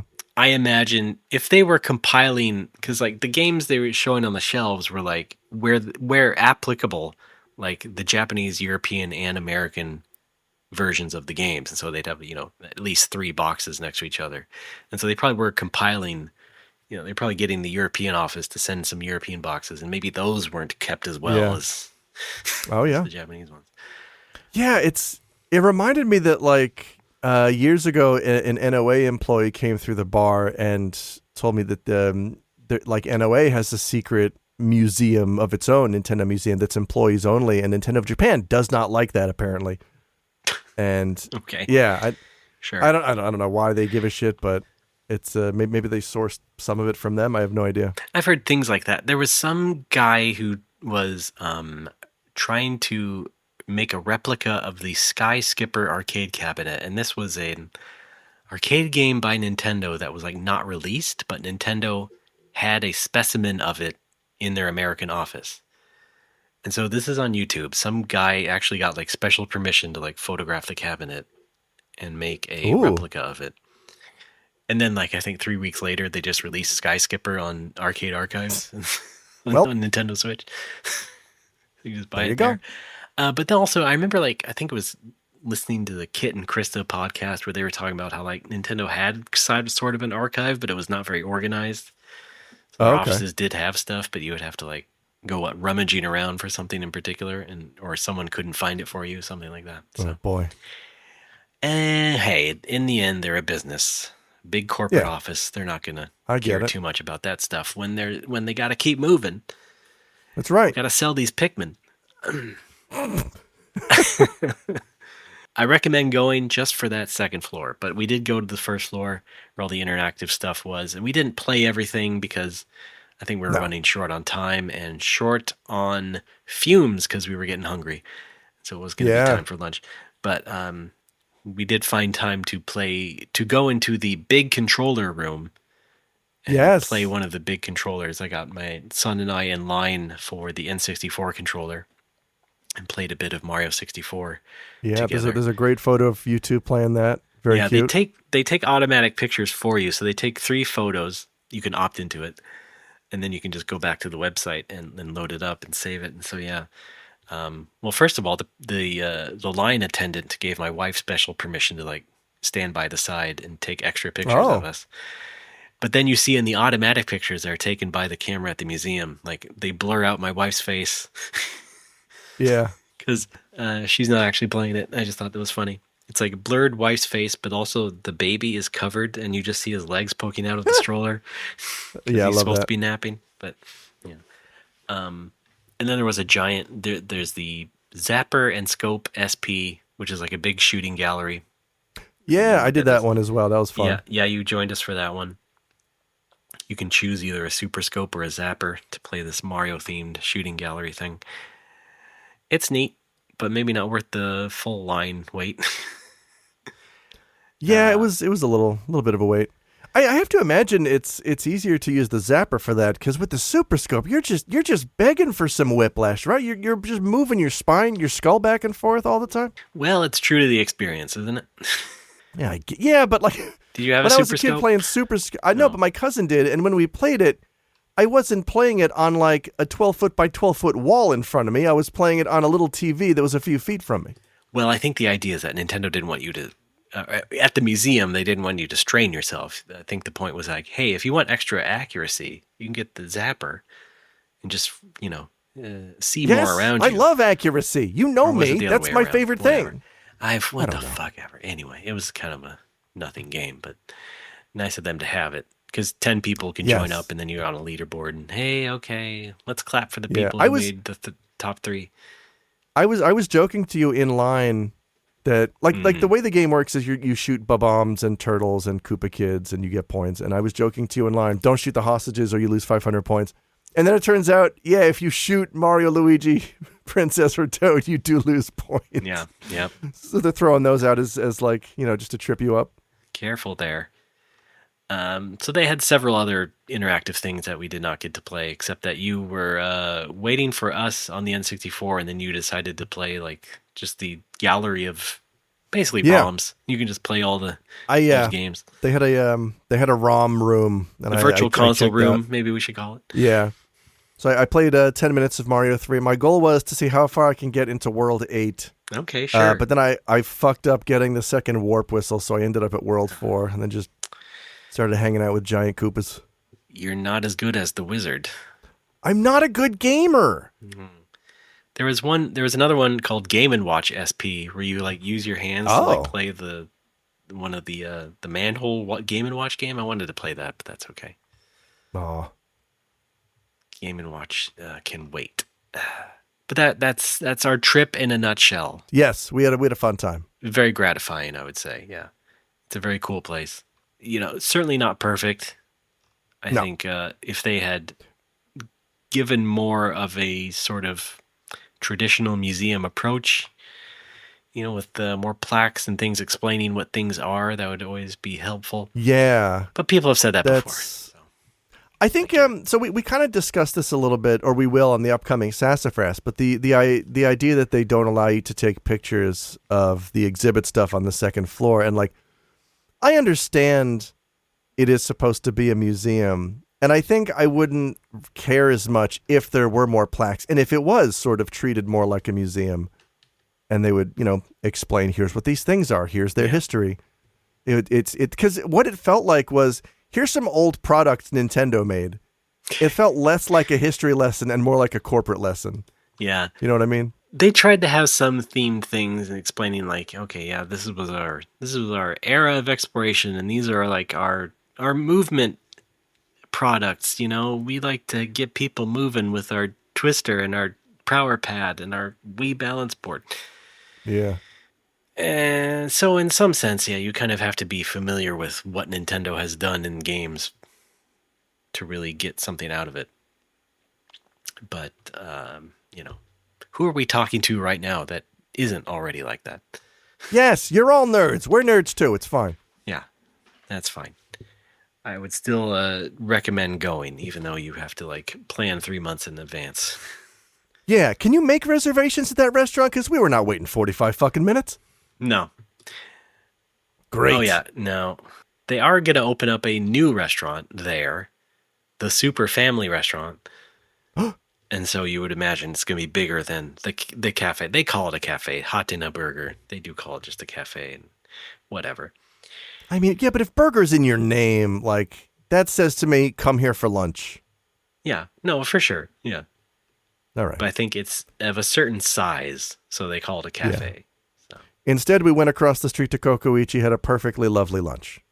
Yeah, now that was funny because you would think more people would be encouraged to go across the street to this tiny Kokoichi curry place. And yet I think I think most Nintendo fans are insane and they want to say, I had lunch at the Nintendo Cafe. Yeah, but I think more Nintendo fans are also like us, where they're also like people in their 40s with kids. And it's like, well, I'm not waiting in line. Well, I think it's when the kids are hungry and screaming. I think maybe it depends how young the kids are, maybe. Yeah, I suppose. Because I think we were 3 hungry adults and 2 hungry kids, and we're just all of us like, we don't care. We got to eat something immediately. Yeah. Too bad. I think I would, if I'm going to have any Nintendo food, it will be at Universal Studios. So. Oh, yeah, that mushroom burger? Yeah. The Donkey Kong banana float or whatever. Yeah. The Koopa's Baked Alaska? That's a pretty good one, actually. Right? That pasta, the eggplant, what's it called? Squid Inkarus? That pasta?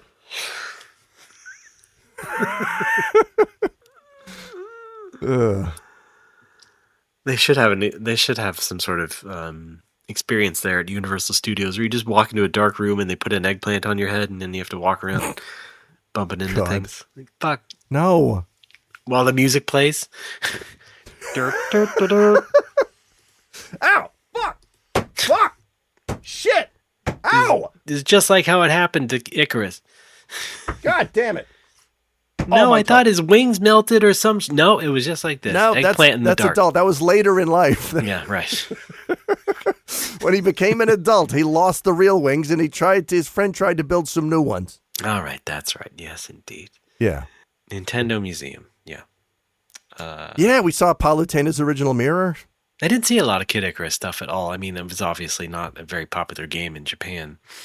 No. But, I mean, there was Metroid art, but I didn't see any Kid Icarus. Yes. No. What else? Anything else? Well, of course, we did make sure to go to the gift shop first, and we will also talk about some gift shop stuff on Sassafras. We saved that for Sassafras. But gift shop was fun. I did meet my goal of buying a Super Famicom controller pillow. Yes. Or rather, Alex did for me for my birthday. That's right. This was 5 days after my birthday, so this was a late present. Yes. I acquired the pillow. Thank you, That's Alex. Right. The big 3-0. Congratulations. Yes, and a lot of other great merch there based on the consoles and such, and so. Oh, I see it behind you there. Yeah. Oh, that's right. So I squashed it up in a compression bag so it could fit in our suitcase. And then I got it home and it was like very crinkly and wrinkly, and I got a little worried, like, oh boy, is this gonna fix itself eventually? And yeah, it did. I mean, the cover part is still a little wrinkly, but I guess I could get a steamer or something and very lightly go over it if I cared that much. But now it's fine. Stanley steamer. It lasted quite fine. That was basically it. A couple of days later, we went back to Tokyo and Narita Airport and back home, like I said, avoiding the typhoon.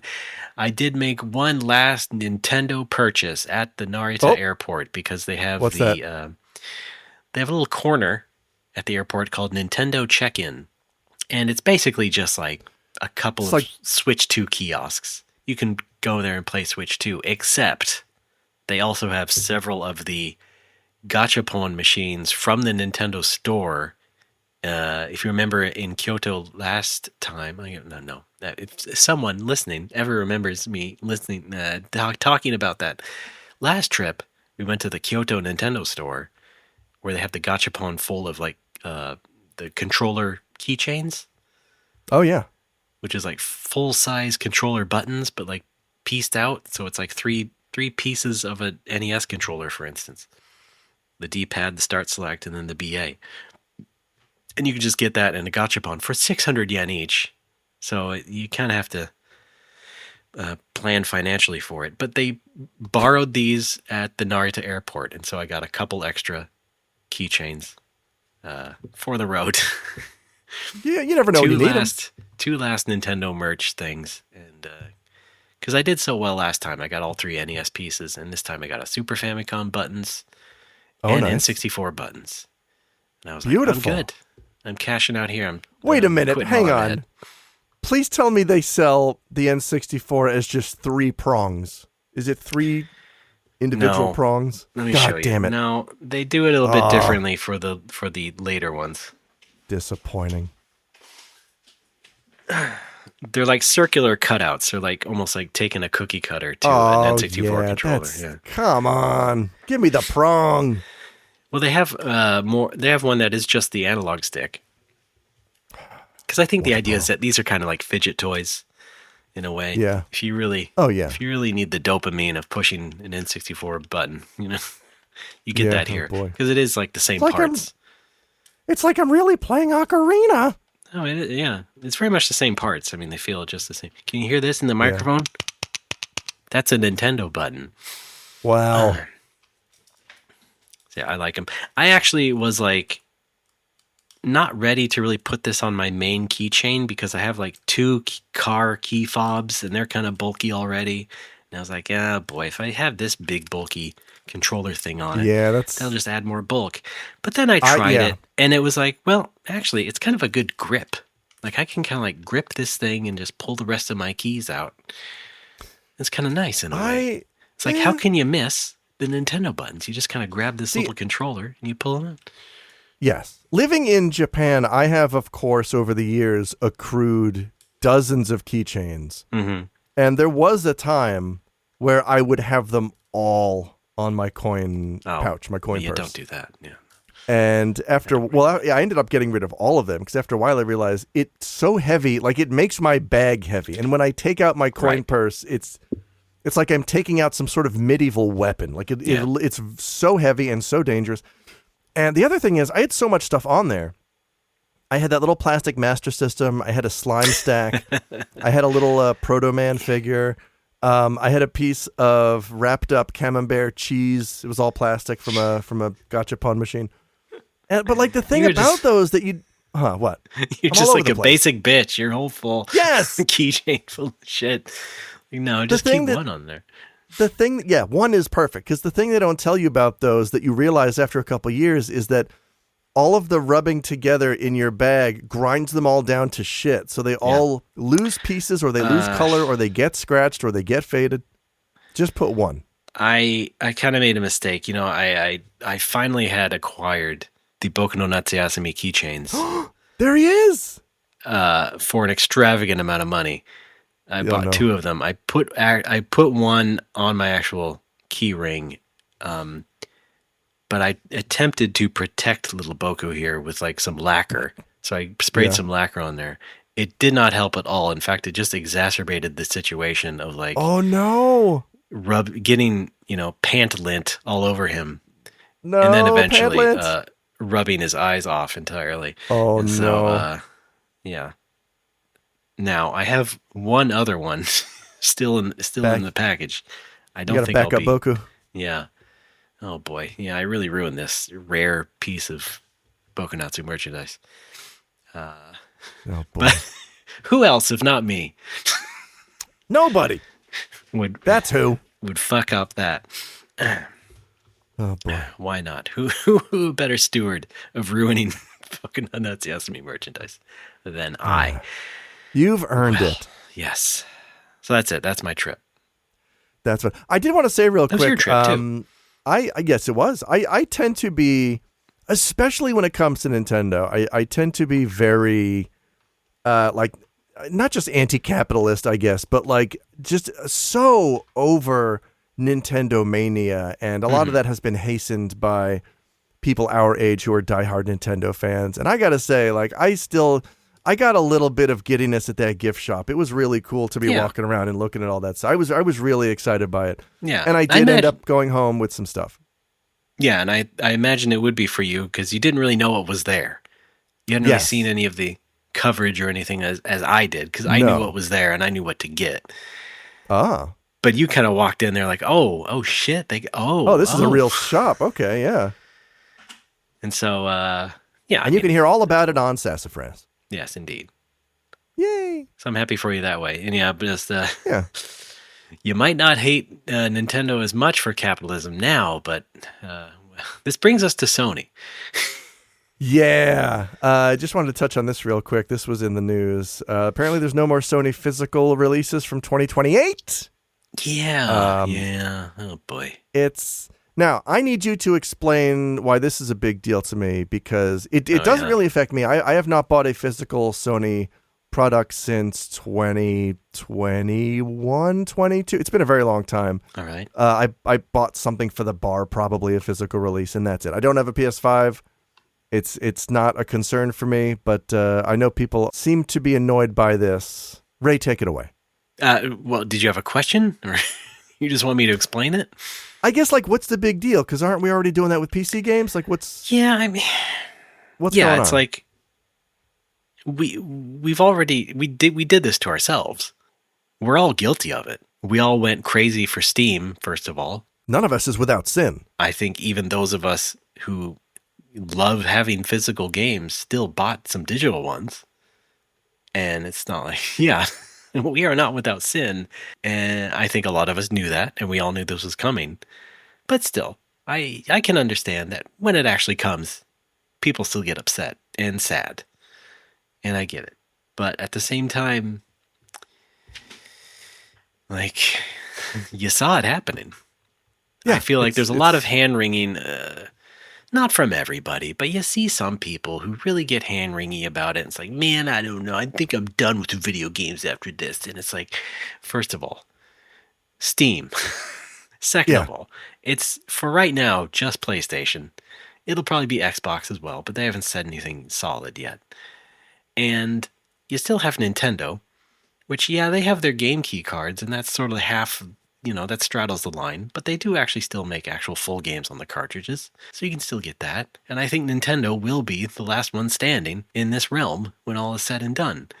So, you can't get too upset about it. I understand that it's a bummer and that it kind of is like losing a piece of yourself in a way. Like, for a lot of people, it's nostalgic. I don't fully subscribe to that. I think, it's fun having memories of opening up a game and looking through the manual and things, but I've also moved on as an adult. Yeah. My video game nostalgia does not entirely include that. My video game nostalgia is more about like the actual experience of playing the game and experiencing things and music and plot lines and story and Eris dying and stuff like that. I also want to say, I think that we're also going to see maybe a cottage industry pop up of fan-made fake boxes and manuals just to have something on your shelf. I wouldn't be surprised if we see some shit on Etsy that's like, hey, here's a Kingdom Hearts 5 mock-up, and here's the manual. We took the PDF and we printed it out full color, and there's no disc inside, but you can put it on your shelf to remember that you own something. Yeah, people have dabbled in that sort of thing, but it hasn't really caught on. I'm not sure it will really catch on anymore because the physical stuff is gone. I think people also have to make, good art out of that shit. Well, there's also that. I think we'll start seeing more of that. And I really think people who have, hated digital games and love physical games all the way, like, I know you've got some stuff. I know you've got some digital games. Of course you do. Everybody does. How can you not? Yeah. Do you remember a long time ago, I think it was the 5th Ace Attorney, Phoenix Wright 5, Capcom said it was only going to be digital in America on the 3DS, and people got really pissed about that, and they were like, no way, I'm not even going to fucking touch it. And it's like, well, it's your only choice to play this game in English. Fuck off. You love the series so much to have this vociferous of an opinion. You have a chance to play this game in your language, and you're refusing because it doesn't come in a box. And I don't think that has changed since they made the remakes, the remasters, the trilogy remasters. No, I think that's still digital too. Very silly. Well, maybe, I think you can get the Japanese physical and it still might have English. But anyway, like in that particular case, it was just like, it's not a very popular game. You can kind of see why Capcom might need to make that choice at that point in time and that market. You need to have some kind of perspective here. It's, once again, nerds, the industry is not designed around pleasing you and you specifically. You have to take what you can get. Yeah. But in general, like, I do get why it sucks. It does kind of suck because, they got rid of manuals already years ago. Yeah. They're not making manuals anymore. Everything's inside the game as a tutorial. It's kind of fun having like an actual like print book to flip through and learn about the things. I got the Nintendo Museum book. You go to the art gallery. It's like a second gift shop. They make you buy this guide, but they offer this guidebook. At gunpoint. Yeah, it was weird. Sorry, I don't mean to sound like a entitled gamer. Nintendo's forcing you to buy this just to learn anything about the museum. No, it's worse than you think. So I bought this book, and it was like a special Mario Brothers 40th anniversary edition. And it's like a guidebook that's mostly about the museum and kind of what is there. And it's nothing I hadn't seen before. And then at the back half, there's like an interview with, the Mario Brothers creators, Miyamoto and the crew. And it's nice. It's nice. It's like stuff that they have put out many times before, and it's quite nice. And it's in English and Japanese. And that's like, that's like the manual for the Nintendo Museum.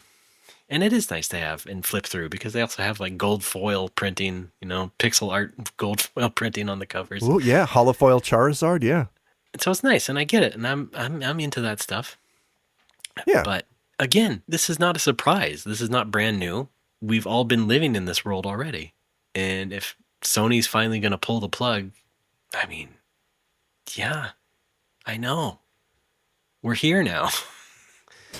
So it's fine. Like, to me, I mean, specifically me, since I've gone mostly PC, I don't care, but especially because I'm also trying to reduce the amount of shit in my home, I also don't care, because I was mostly, even when I was playing PS4 games, I was mostly digital anyway, because and once again, I make this argument all the time when it comes to video games and physical releases and special editions and all this shit. Yeah. The space in a typical Japanese home, including mine, is very limited. Yeah. I already have a lot of shit. I do not have space for more shit. I'm trying to get rid of the shit that I do have. Yeah. Maybe it's okay to stop stockpiling material possessions and just enjoy an experience as an experience. Exactly. When we start getting into the argument about ownership, then maybe I think it becomes a little more interesting. Like, well, they could, eventually they're going to shut down the servers. That is, I think, a legit argument for another time. But like in terms of just owning a disc with the thing on it, who cares? I don't care. It's fine. Let go of it. Also, like the ownership thing also doesn't hold a lot of water in this generation. I only think the last generation, because so many discs already now act like they were game key cards, because you have to put in the disc and then it just downloads the latest patch and installs it to your storage anyway. And you have to wait to play it. It's like downloading it. So like the end experience has not changed other than you've added the step of inserting a disc. And now whenever you need to play it or want to play it, you need to have the disc in there so it can check the disc and not in any way play any data off the disc, just to check that you have the disc and be like, oh yeah, this matches what is installed on the storage. Now you can play it. Cool. Like, it's been like that since the Xbox One and PS4. And so like, hey, if you, they do shut down the servers, you're not getting the latest version of the game from that disc. That's for sure. Well, you know, not the big popular game that does get updated a lot, but I'm just saying, like, yeah, the argument of the ownership thing is conceptually a little weak now. It certainly made sense in the PS3 days, but once they moved on to another generation, this sort of you know, very slow transition into where we are going now in 2028, it was already over. It was over before you knew it. But again, I am fully like, I get it, man. I know there's a lot of like edge cases that really screw people out of enjoying video games. And right now, Sony is not making really the best decision to do this when there is so much talk now about how like console gaming is just pricing everybody out, but also just not appealing to younger gamers. Younger gamers who are pretty much all living on mobile and PC now for the most part. And, well, except my sons, I guess. But, yeah, just younger people who don't care, or if they do care, can't afford it. And so we're coming up now into another generation. I guess they're going to push us into another generation of what? What's it going to look like now? Now that you were cutting off a whole like format stream. Steam is the greatest thing to happen to me because with the addition of more and more and more what we used to consider console exclusives to the Steam library, I no longer feel any compulsion to own a console. I no longer feel any compulsion to buy games day one. Like I said earlier, the single series I do that with is Resident Evil. That's my one. Yeah. Everything else, I get to wait till it's on sale. I don't have to worry about keeping up with new consoles, buying new consoles, paying new console prices, buying expensive controllers, peripherals, all this other shit. I just wait, and if I see something that interests me, I wait till it's on sale, and then I have it. There's the thing about consoles for me was I felt more compelled to buy games because I know that their life cycles are finite. And I'm like, well, I have this PS4.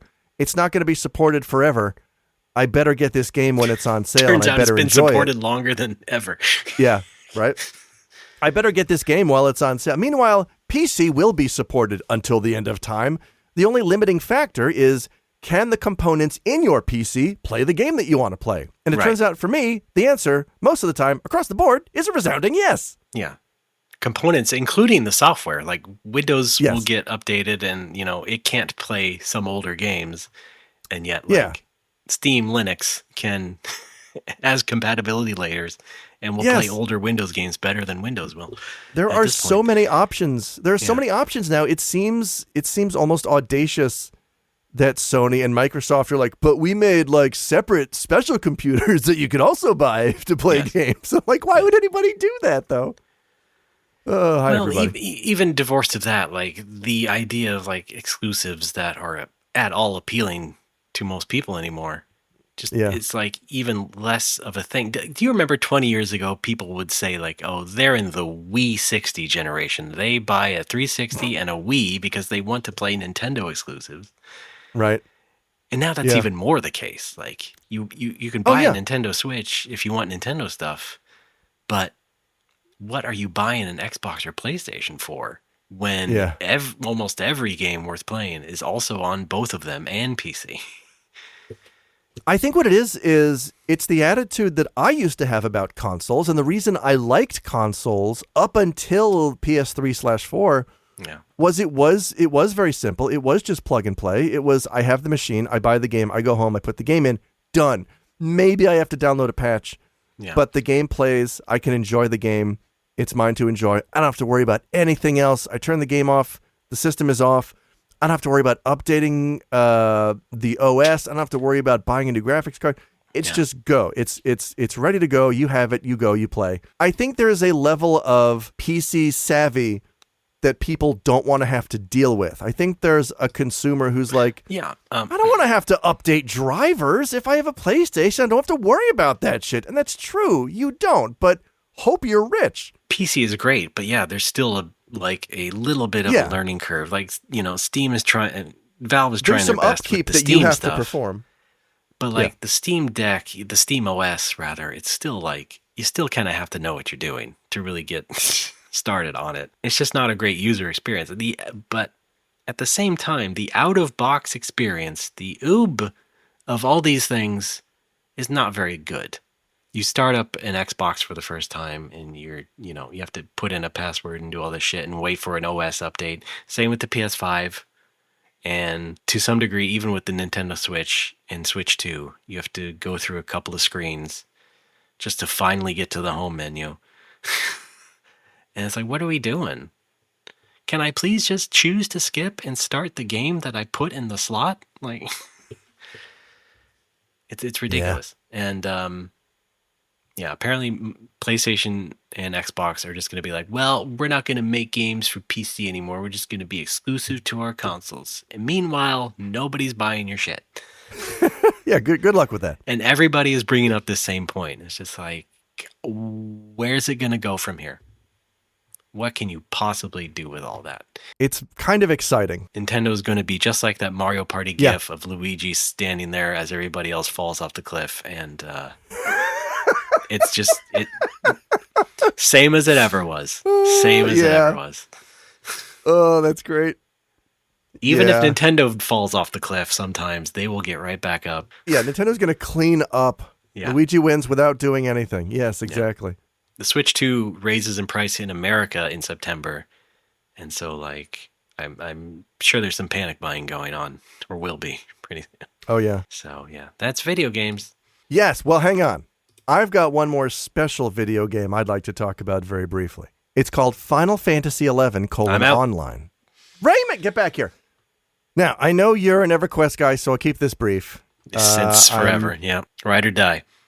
I think I'm running out of content to solo, and I think that's what... I think the game's hold on me is slowly loosening because now that I have to rely on playing with other people, I'm like, oh...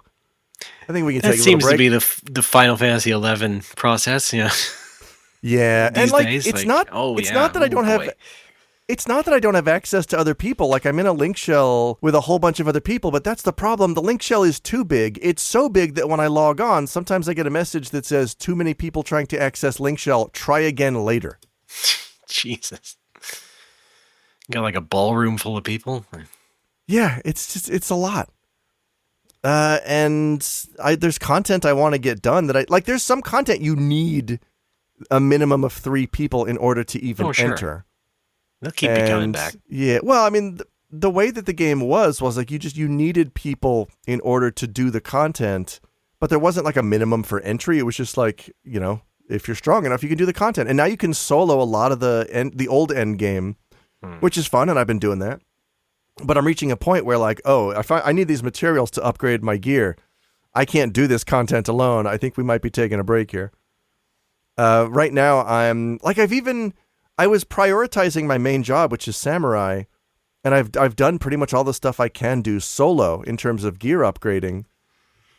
So I went back. I'm like, okay, is there another job I want to upgrade? So now I'm grinding stuff out as thief, doing endgame stuff I can solo because it's something to do, something to solo. Like right now, I'm farming. I have to kill this stupid worm called Glavoid 50 times to get a stupid gem or a shell that it has. Wow, sounds like an insult for somebody. You're such a Glavoid. Hey, there's some racial overtones. Like Glavoids, weren't they the creatures in Tremors? I was about to say, I think this is a mistranslation because the enemy is a giant subterranean sandworm. I'm pretty sure it is supposed to be Graboid. Well, maybe it's an intentional mistranslation. Okay, to avoid, could be, trademark. That would be fun. But yeah, and as I'm doing this, I'm realizing the most unhealthy thing about it is it's partially the game and playing the game all the time, but it's also partially that as I'm doing this, I have bad YouTube on the second monitor, and I need to stop doing that.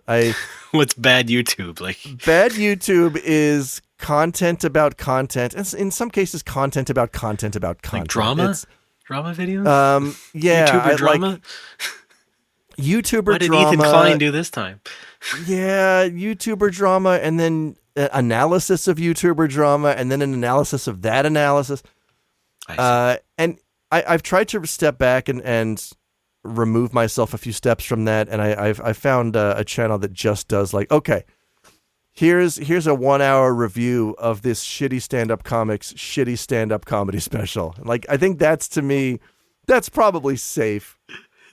But hey, the same I'll tell you guy, what? If you want some boring, good YouTube, the channel I just saw was called NT to Now, and this guy goes through all sorts of different pieces of software for Windows NT.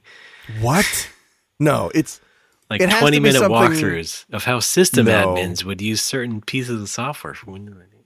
Fascinating stuff. No, it's got to be something I'm interested in at the very least. Like, not something that would put me to sleep. But I found one channel that does like. He does analyses of shitty stand-up comedy. I didn't realize how much bad shitty stand-up comedy there was these days, and most of it comes from shitty stand-up comics podcasts. I didn't realize how many of those there were these days. Turns out a lot. Yeah. Name some names. Bert Kreischer. Oh, sure. What's his name? Robert Schraub? Something Schraub? Like, these are all dudes who are chummy with Dan Harmon's partner? No. Okay, good. No. But it is Schraub. It's Steven Schraub. I don't know. Oh, okay. But these are all guys who are like chummy with Joe Rogan, and they all think they're funny, sure. and they all think he's funny, and that's kind of the base of the problem. Well, okay, that's easy. Yeah, when I thought you meant, I thought you meant, all the guys who are concentrated in Austin right now. Yeah. It's a lot of that, and like I find that stuff kind of fascinating because I'm not up on American comedy right now. Or like what I do know is like, oh, Jimmy Pardo likes this person. They seem funny. They seem smart. Yeah. I'm not familiar with the rest of the comedy scene. And it turns out it's a lot of that. It's a lot of that Austin rest garbage. Of the story. Yes. Yeah. I got Paul Harvey'd. And yeah, have you checked out Joe Barnholt? What's he doing? Oh no. Wait, is there a Joe Barnholt? Yeah, we talked about this. There's a Joe Barnholt. Oh, did we? He was doing stand up. Oh, the Joe Barnholt experience? Oh, boy. Okay, I got my answer. Joe Barnholt on Kill Tony. Well, I'm done. Oh. Never mind. Continue. Oh, Lordy. This channel, I'm watching this channel he does these like fun little takedowns of these weirdo, manosphere comics. Mm-hmm. And then he also does videos about like, there's this weirdo called the Liver King, and I'm like, ooh, this looks fascinating. And it's just it's a really sad guy who's trying to market his own brand of shit, and he's clearly sleep deprived and he's brain damaged and like he's on steroids and he's insane and he's publicly trying to challenge Joe Rogan to fights and he's getting arrested. Yeah, he's just but it's like There was a Netflix special about him in the vein of like Tiger King, and I'm like, well, I hated that shit. Like, I hate that Tiger King shit. I hate just long ass videos that are like, look at this crazy person doing crazy shit. It's so it's car wreck content, and I hate that I got caught. I fell into the trap of watching it because I hate that shit. I hate the idea of like, because I got to grind out these shells, man. Like, I need something on the other monitor. You could just turn autoplay off. No, it is off. That's the thing. A video finishes and I choose a thumbnail that looks interesting, and that one started and it's like an hour long, and halfway in I'm like, oh, I don't like this, but I'm already halfway done with it, so I might as well.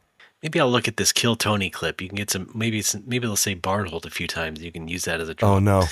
Oh yeah, please, play that. Let's hear some of Joe's material. New name. Make some noise for Joe Barnholt, everybody. Joe Barnholt.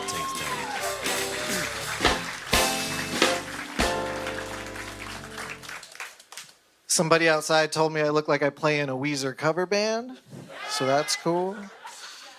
You guys, I got married. Like me. Oh, thank you so much. I appreciate that. Then I got divorced. Hey, there's always a little bigger cheer for that one. Statistically, that makes a lot of sense. So don't cry for me, though. I got the house in Tahoe in the divorce. And by that, I mean I live in my Chevy. I'm good. What were you talking about? Oh, boy. Nothing anymore. Brain dead now. I've lost the will to talk. We have gone comatose. That's fun. Well, we wish him well as we do all Barnholds. Well, I have to have some sliver of solidarity. Yeah, right? It's like me and isn't there like a Mike Fraioli who's a political advisor or something? I mean, listen, I can't say I'm successful, so I gotta wish for somebody to have something. Yes. All right, that's Final Fantasy. I'm having fun with it. Join me on there someday. Sounds like it. With your monthly whining / enjoyment. It's fun, though. I still enjoy it. My next episode of New Game Plus is going to be all about that, by the way. Oh, good. And you know what? Who doesn't love dopamine? Who doesn't love a good sit? Who doesn't love pushing a few N64 buttons? I love it. Oh, yeah, that's good. Oh. All right. Oh yeah, I saw you messaged me this earlier. We're doing numbers. One of our was it TikTok? Is it Instagram? One of the this one was clips. Instagram. Yeah. Cool. Very good. It's nice. It's nice to see people enjoying those. Although somebody commented, what was the comment there? This is for Draw Game, by the way, for anyone listening. This is we post. I post Draw Game clips on 3 different video social media sites, and they all seem to like do numbers at different times on different episodes. So it's like, it's Instagram's turn. And so the latest ones I posted on Instagram, we're getting like, what are we at now? Yeah, almost 8,000 views on this one already. And out of the rest of the rest of our Instagram page, which is usually like 18 views. Yeah, this is and we did they delete one? What the fuck? Oh no. The latest one disappeared. Okay, well, I'll get back to you. Anyway, what were you saying? I'm looking at some of the comments here, some that you posted in the Discord Draw Game channel, and what? Hang on, who's this? This was for our latest episode on You Mario, which is kind of right, pervy sort of girly anime. Yeah, for pedophiles, and we got a response on that said, "Stop questioning it and have fun." Right. This was from a clip of you just going off about how, like, why would you just talk to somebody just by getting into bed first thing in the morning? It was a very Alex clip, and so people kind of read that a certain way. Yeah, I have that effect on people. I have, but I there is also some frustration. I find a little bit of frustration when those sorts of opinions are met with, why don't you just have fun? Why can't you just enjoy something? I enjoy a lot of things. Yeah. There's plenty of things I enjoy, but I don't understand this approach of, why can't you just turn your brain off like me and be a fucking idiot and then you'll like anything? Like, no, I know that's not my deal, though. I know that that's your deal. I can't do that. If something's bad, it's bad. It's just an incel. I wouldn't worry about it too much. I know. Okay, the clip did not disappear. Okay. Hey, should we do a crossover? Here's a clip from our sister podcast. Oh, yeah. Draw Game. Let's do it. The comical, horny misunderstanding element. Like, why do you need to climb on top of somebody in bed to ask them a question? You know, they lean right in. Yeah. If somebody's sleeping, you open the door and you say, holy shit, that was weird. Was I in your dream just now? You don't enter the room and then climb on top of them in bed to ask them. I think that's where the person then paused the video and went, stop questioning it. Just have fun. Stop questioning it. Stop questioning the official story of Eumeria. And this is going to come into play later. Every character in this is simultaneously horny and scandalized and love-struck and angry and a prude all at the same time. Yes. Every interaction is a sweaty checklist, and I fucking hate it. See, and then you swore, and that was really that mean. Oh, I got to really be nicer offensive. to Eumeria. Yeah, be I nicer. have to be nicer to Eumeria. Be nice to the anime. Right. I'll try. All right. I did also find it funny. Like, we also got some feedback on the Patreon as well. So I think somebody remarked, like, geez, why don't you guys watch something that you like? Boy, you're really negative. Like, yeah, that's what the show is. No, hold on. I think you mischaracterized it. Oh, did I? I took it in jest. Someone was like, okay. yeah, no, I think this person is already a fan of us. They were saying, just the quote, for the love of Pete, watch Cyberpunk Edge Runners or at least a Pokemon show. These past couple episodes have been vicious. Yeah, well, I took it as a criticism because Vicious says to me, come on, can't you be nice to this anime? Like, we're not here to be nice to this anime. They meant it in jest, I'm pretty sure. All right. Well, they wouldn't have commented on that way otherwise. I hope. And thank you for your comment. Thank you for your support. Wait till the episode after Eumeria. What's the episode? Oh, yeah. Okay. I'll say this, though. It's darkest before dawn on Draw Game. Don't worry. After that, we're gonna swing back up. We do have some fun coming, yeah. Because there's plenty. I had tons of fun, and I always will, with any of the SNK anime. I thought the Onimusha anime was really fun. Like, there's a lot of good stuff that we cover that I really enjoy, that I'm glad that we watched. No, and there's more to come. It's my fault. I sent us down a path, but it's all part of the grand plan. Don't worry. Yeah, I trust in the Lord's plan. You're the Lord. We will be covering some classics very soon, so don't worry about that. Yeah. I'm looking forward to it. DrawGamePod.com. Is it not drawgame.pod? No, Alex, and it never has been. Is it not drawgame.ninja? Is there even a draw pod? I mean, is there even a dot pod? I'm infecting Ray. Ba, ba, ba, ba, ba. I think there might be just a dot podcast or a dot listen. Dot podcast? That's so long. Oh, Jesus. Just have fun, would you please? I'm trying. I do have fun. I don't understand the approach. This is more the Instagram incel, not the Patreon fan, but sure. I don't get this approach to, like, come on, why can't you see what I see? Why don't you see the natural inherent beauty in Eumeria? I don't know. Yeah, I don't know why they chose Eumeria, but like I could see if you were trying to go to bat for like Love Hina or something. Oh yeah, you know, like a known entity, like not the fucking obscure anime based on the obscure PS2 game. Like, I mean, it might be an expectation thing because I went in. And I think this is your fault. This is your typo. I thought we were watching a Harlem anime. Okay. Yeah. So I went in with completely different expectations. Yes. No, once again, that was the reverse situation where they made a game based on the anime, but no. Oh, that's true. There was no Afro Samurai game first. Like, I also don't want to get pinned down as, like, you know, we tell it like haters. It is. We're not haters. We're not AVGN. We're not just angry for the sake of being angry. No, I mean, there was a time. You gotta have time. funny clips too. Yes, there was a time in the late 2000s where I was like, yeah, I bet I could do like an AVGN shtick. I bet I'd be really good at like just being negative about old games. Like, this game's a bunch of Buffalo dog dookie. And I'm glad I didn't. I'm glad I snapped out of that. That was also around the time I thought I could launch into a nerdcore rap career. I'm glad that didn't pan out either. Mm-hmm. You know, it was a different time. I was also drinking a lot. That was when my drinking really started to ramp up the first time. And I had all these strange ideas. I would get drunk and go to bed with all these lofty ideas and then wake up and realize, oh no, that's horrible. That's a terrible idea. Oh, you just reminded me. Speaking of drinking, I have a drink review from Japan. You remember this? Oh, good, go. Yes. We walked into the Daily Yamazaki convenience store, and I spotted a new Jack Daniels cola thing, soda thing. Of course, they had the Jack Daniels and Coke, which has now been selling like gangbusters worldwide, I assume.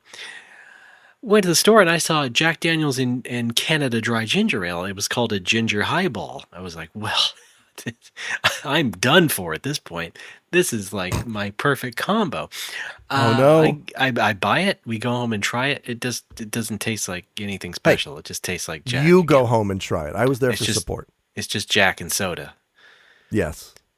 It didn't really taste like Canada Dry, my beloved, unfortunate. All that much. So that was a disappointment. But hey, it was in Japan, so it was cheap. Probably be like $3.69 per can in America or something. $3.69? Are you out of your mind? Are you out of your mind? And then I went back home and we went to a new grocery store and they had the Suntory 196, the Strong Zero, 2 boxes for $14. You bet I got that. I don't know if this is an American thing or if this is a nerd thing or what, but like a popular drink in Japan is anything and soda. Scotch and soda, whiskey and soda, whatever and soda. Soda here obviously is intended to mean just unflavored carbonated water. Right, soda water. Yeah. Soda water, yeah. I had someone come in the bar and look at the, let's say, whiskey and soda on the menu and ask, whiskey and soda, what kind of sodas do you have? What are your soda options? And I think what they meant was like Coke, Sprite, like what do you put in there? And I'm like, it's soda water, it's carbonated water. And is that just I have plain and extra plain. Yeah, like, is that just a young nerd being a young nerd and not knowing what drinks are? Or is that a thing in America where, like, if you order something in soda, they're like, sure, what kind of soda do you want? I don't know. I've never heard of it like that. Okay, all right. Well, that clears it would be Jack and Coke. Yeah, right. Yeah, you specify if it's a specific soda, Jack and Coke. Yeah. White wine and Sprite. That sounds great. We don't have Coke. Will you take Pepsi? No. Our Pepsi products, okay. No. We only have Royal Crown Cola. Is that okay? Yeah, sure. I only have Dr. Thunder. Jack and Dr. Thunder. We only... something really beautiful about the phrase, we only have Dr. Thunder. Holy shit. Something never uttered ever. That's going to tickle me all day. Yeah. Oh, man. I love it. Okay, that's a very high note to go out on. That's like they have cookies outside now. Proud of myself. Okay, yeah. Oh, very nice. Let's shut it down, should we? Take us out, Dr. Thunder. Yes. I'm good. Let's go. That's been the show. Thanks, everybody, for listening. You can go to our website, nomorewhoppers.com, and our Patreon, patreon.com/nomorewhoppers. We have great tiers for you. You can spend $1 a month to be our gold subscriber. Spend $3 a month to be either our No More Whoppers, the No More Whoppers tier, get this show early and get our special bonus episode productions, or $3 for another draw game tier, or $5 just to get everything special every month that we do stuff, and we're doing stuff. Don't worry about it. It's a value. I sold that in the worst way possible. Let's just say I'm jet lagged still. Okay. Nevertheless, go to nomorewhoppers.com for our link list. We also have our Discord there. You can join. You don't have to be on Patreon. Just come say hi. Still got to work on merch. I guess that'll be our 2027 project. We got a lot of stuff going on, man. We do have our bonus show now on Patreon called Sassafras, No More Whoppers Sassafras. It's just our after show, essentially. We do now take our voicemails on there, so please call us 805-NMW-TALK to discuss anything on the show that we have discussed before. How about this week? Do you want to go to the Nintendo Museum? Have you been to the Nintendo Museum? If that doesn't apply to you, Who's your favorite Mario brother? Let us know. 805-669-8255 in the continental United States. Thank you very much. Wait, call in. Do you say Mario Brothers or Mario Bros? And if you say bros, I'm banning you from the Discord. And of course blocked from the voicemail and all of our other possible channels where I can find you. Oh no! But nevertheless, we are also on the internet as personal people. Alex, find me at patooey.org. You can find all my stuff there. Blue Sky at patooey.org. Oh god! Don't cut that. I need them to see my pain. Don't look away. Nobody look away. Put the hood back on though. Thank you. Okay. Yeah, go to patooey.org, go to blueskypatooey.org, find my YouTube, it's at Alex Fraioli. I've got a new episode of New Game Plus coming this very month. I'm saying it here to keep myself honest. It's all about replacing one addiction with another, and me and FF11. Please look forward to it. I'm asking you? I'm also on Twitch. I'm streaming Pocket Monsters and occasionally some Gravity Circuit. Go to twitch.tv/hoodedpatooey. And very soon, find me at the food court next door. Ray, over to you. All right. My website is rdbaaa.space. And that's also my name on Blue Sky. But of course, you'll find the link to all those things there. And of course, I made a video game called Blast Rush LS. It's on Steam and Switch. Digitally, I might add. No one's paying me to make a physical version, that's for sure. But that's a nice little shoot 'em up for you all to try on there. And I think it's about it then. Yeah. Alex, thanks for being a good sport. Anytime. And it was nice to see you in Kyoto, of course. Yeah, that was really fun. We got to do it again. Join us on Patreon on Sassafras for more from the Japan trip. Everybody else, keep your nose clean, and we'll see you next time. Gold subscribers, stick around till after the show. Put a ring on it. Our romance expert, Denise Callahan, joins us with tips on landing the AI spouse of your dreams. And I wasn't going through that borscht again. Borscht? You want some beet soup for lunch?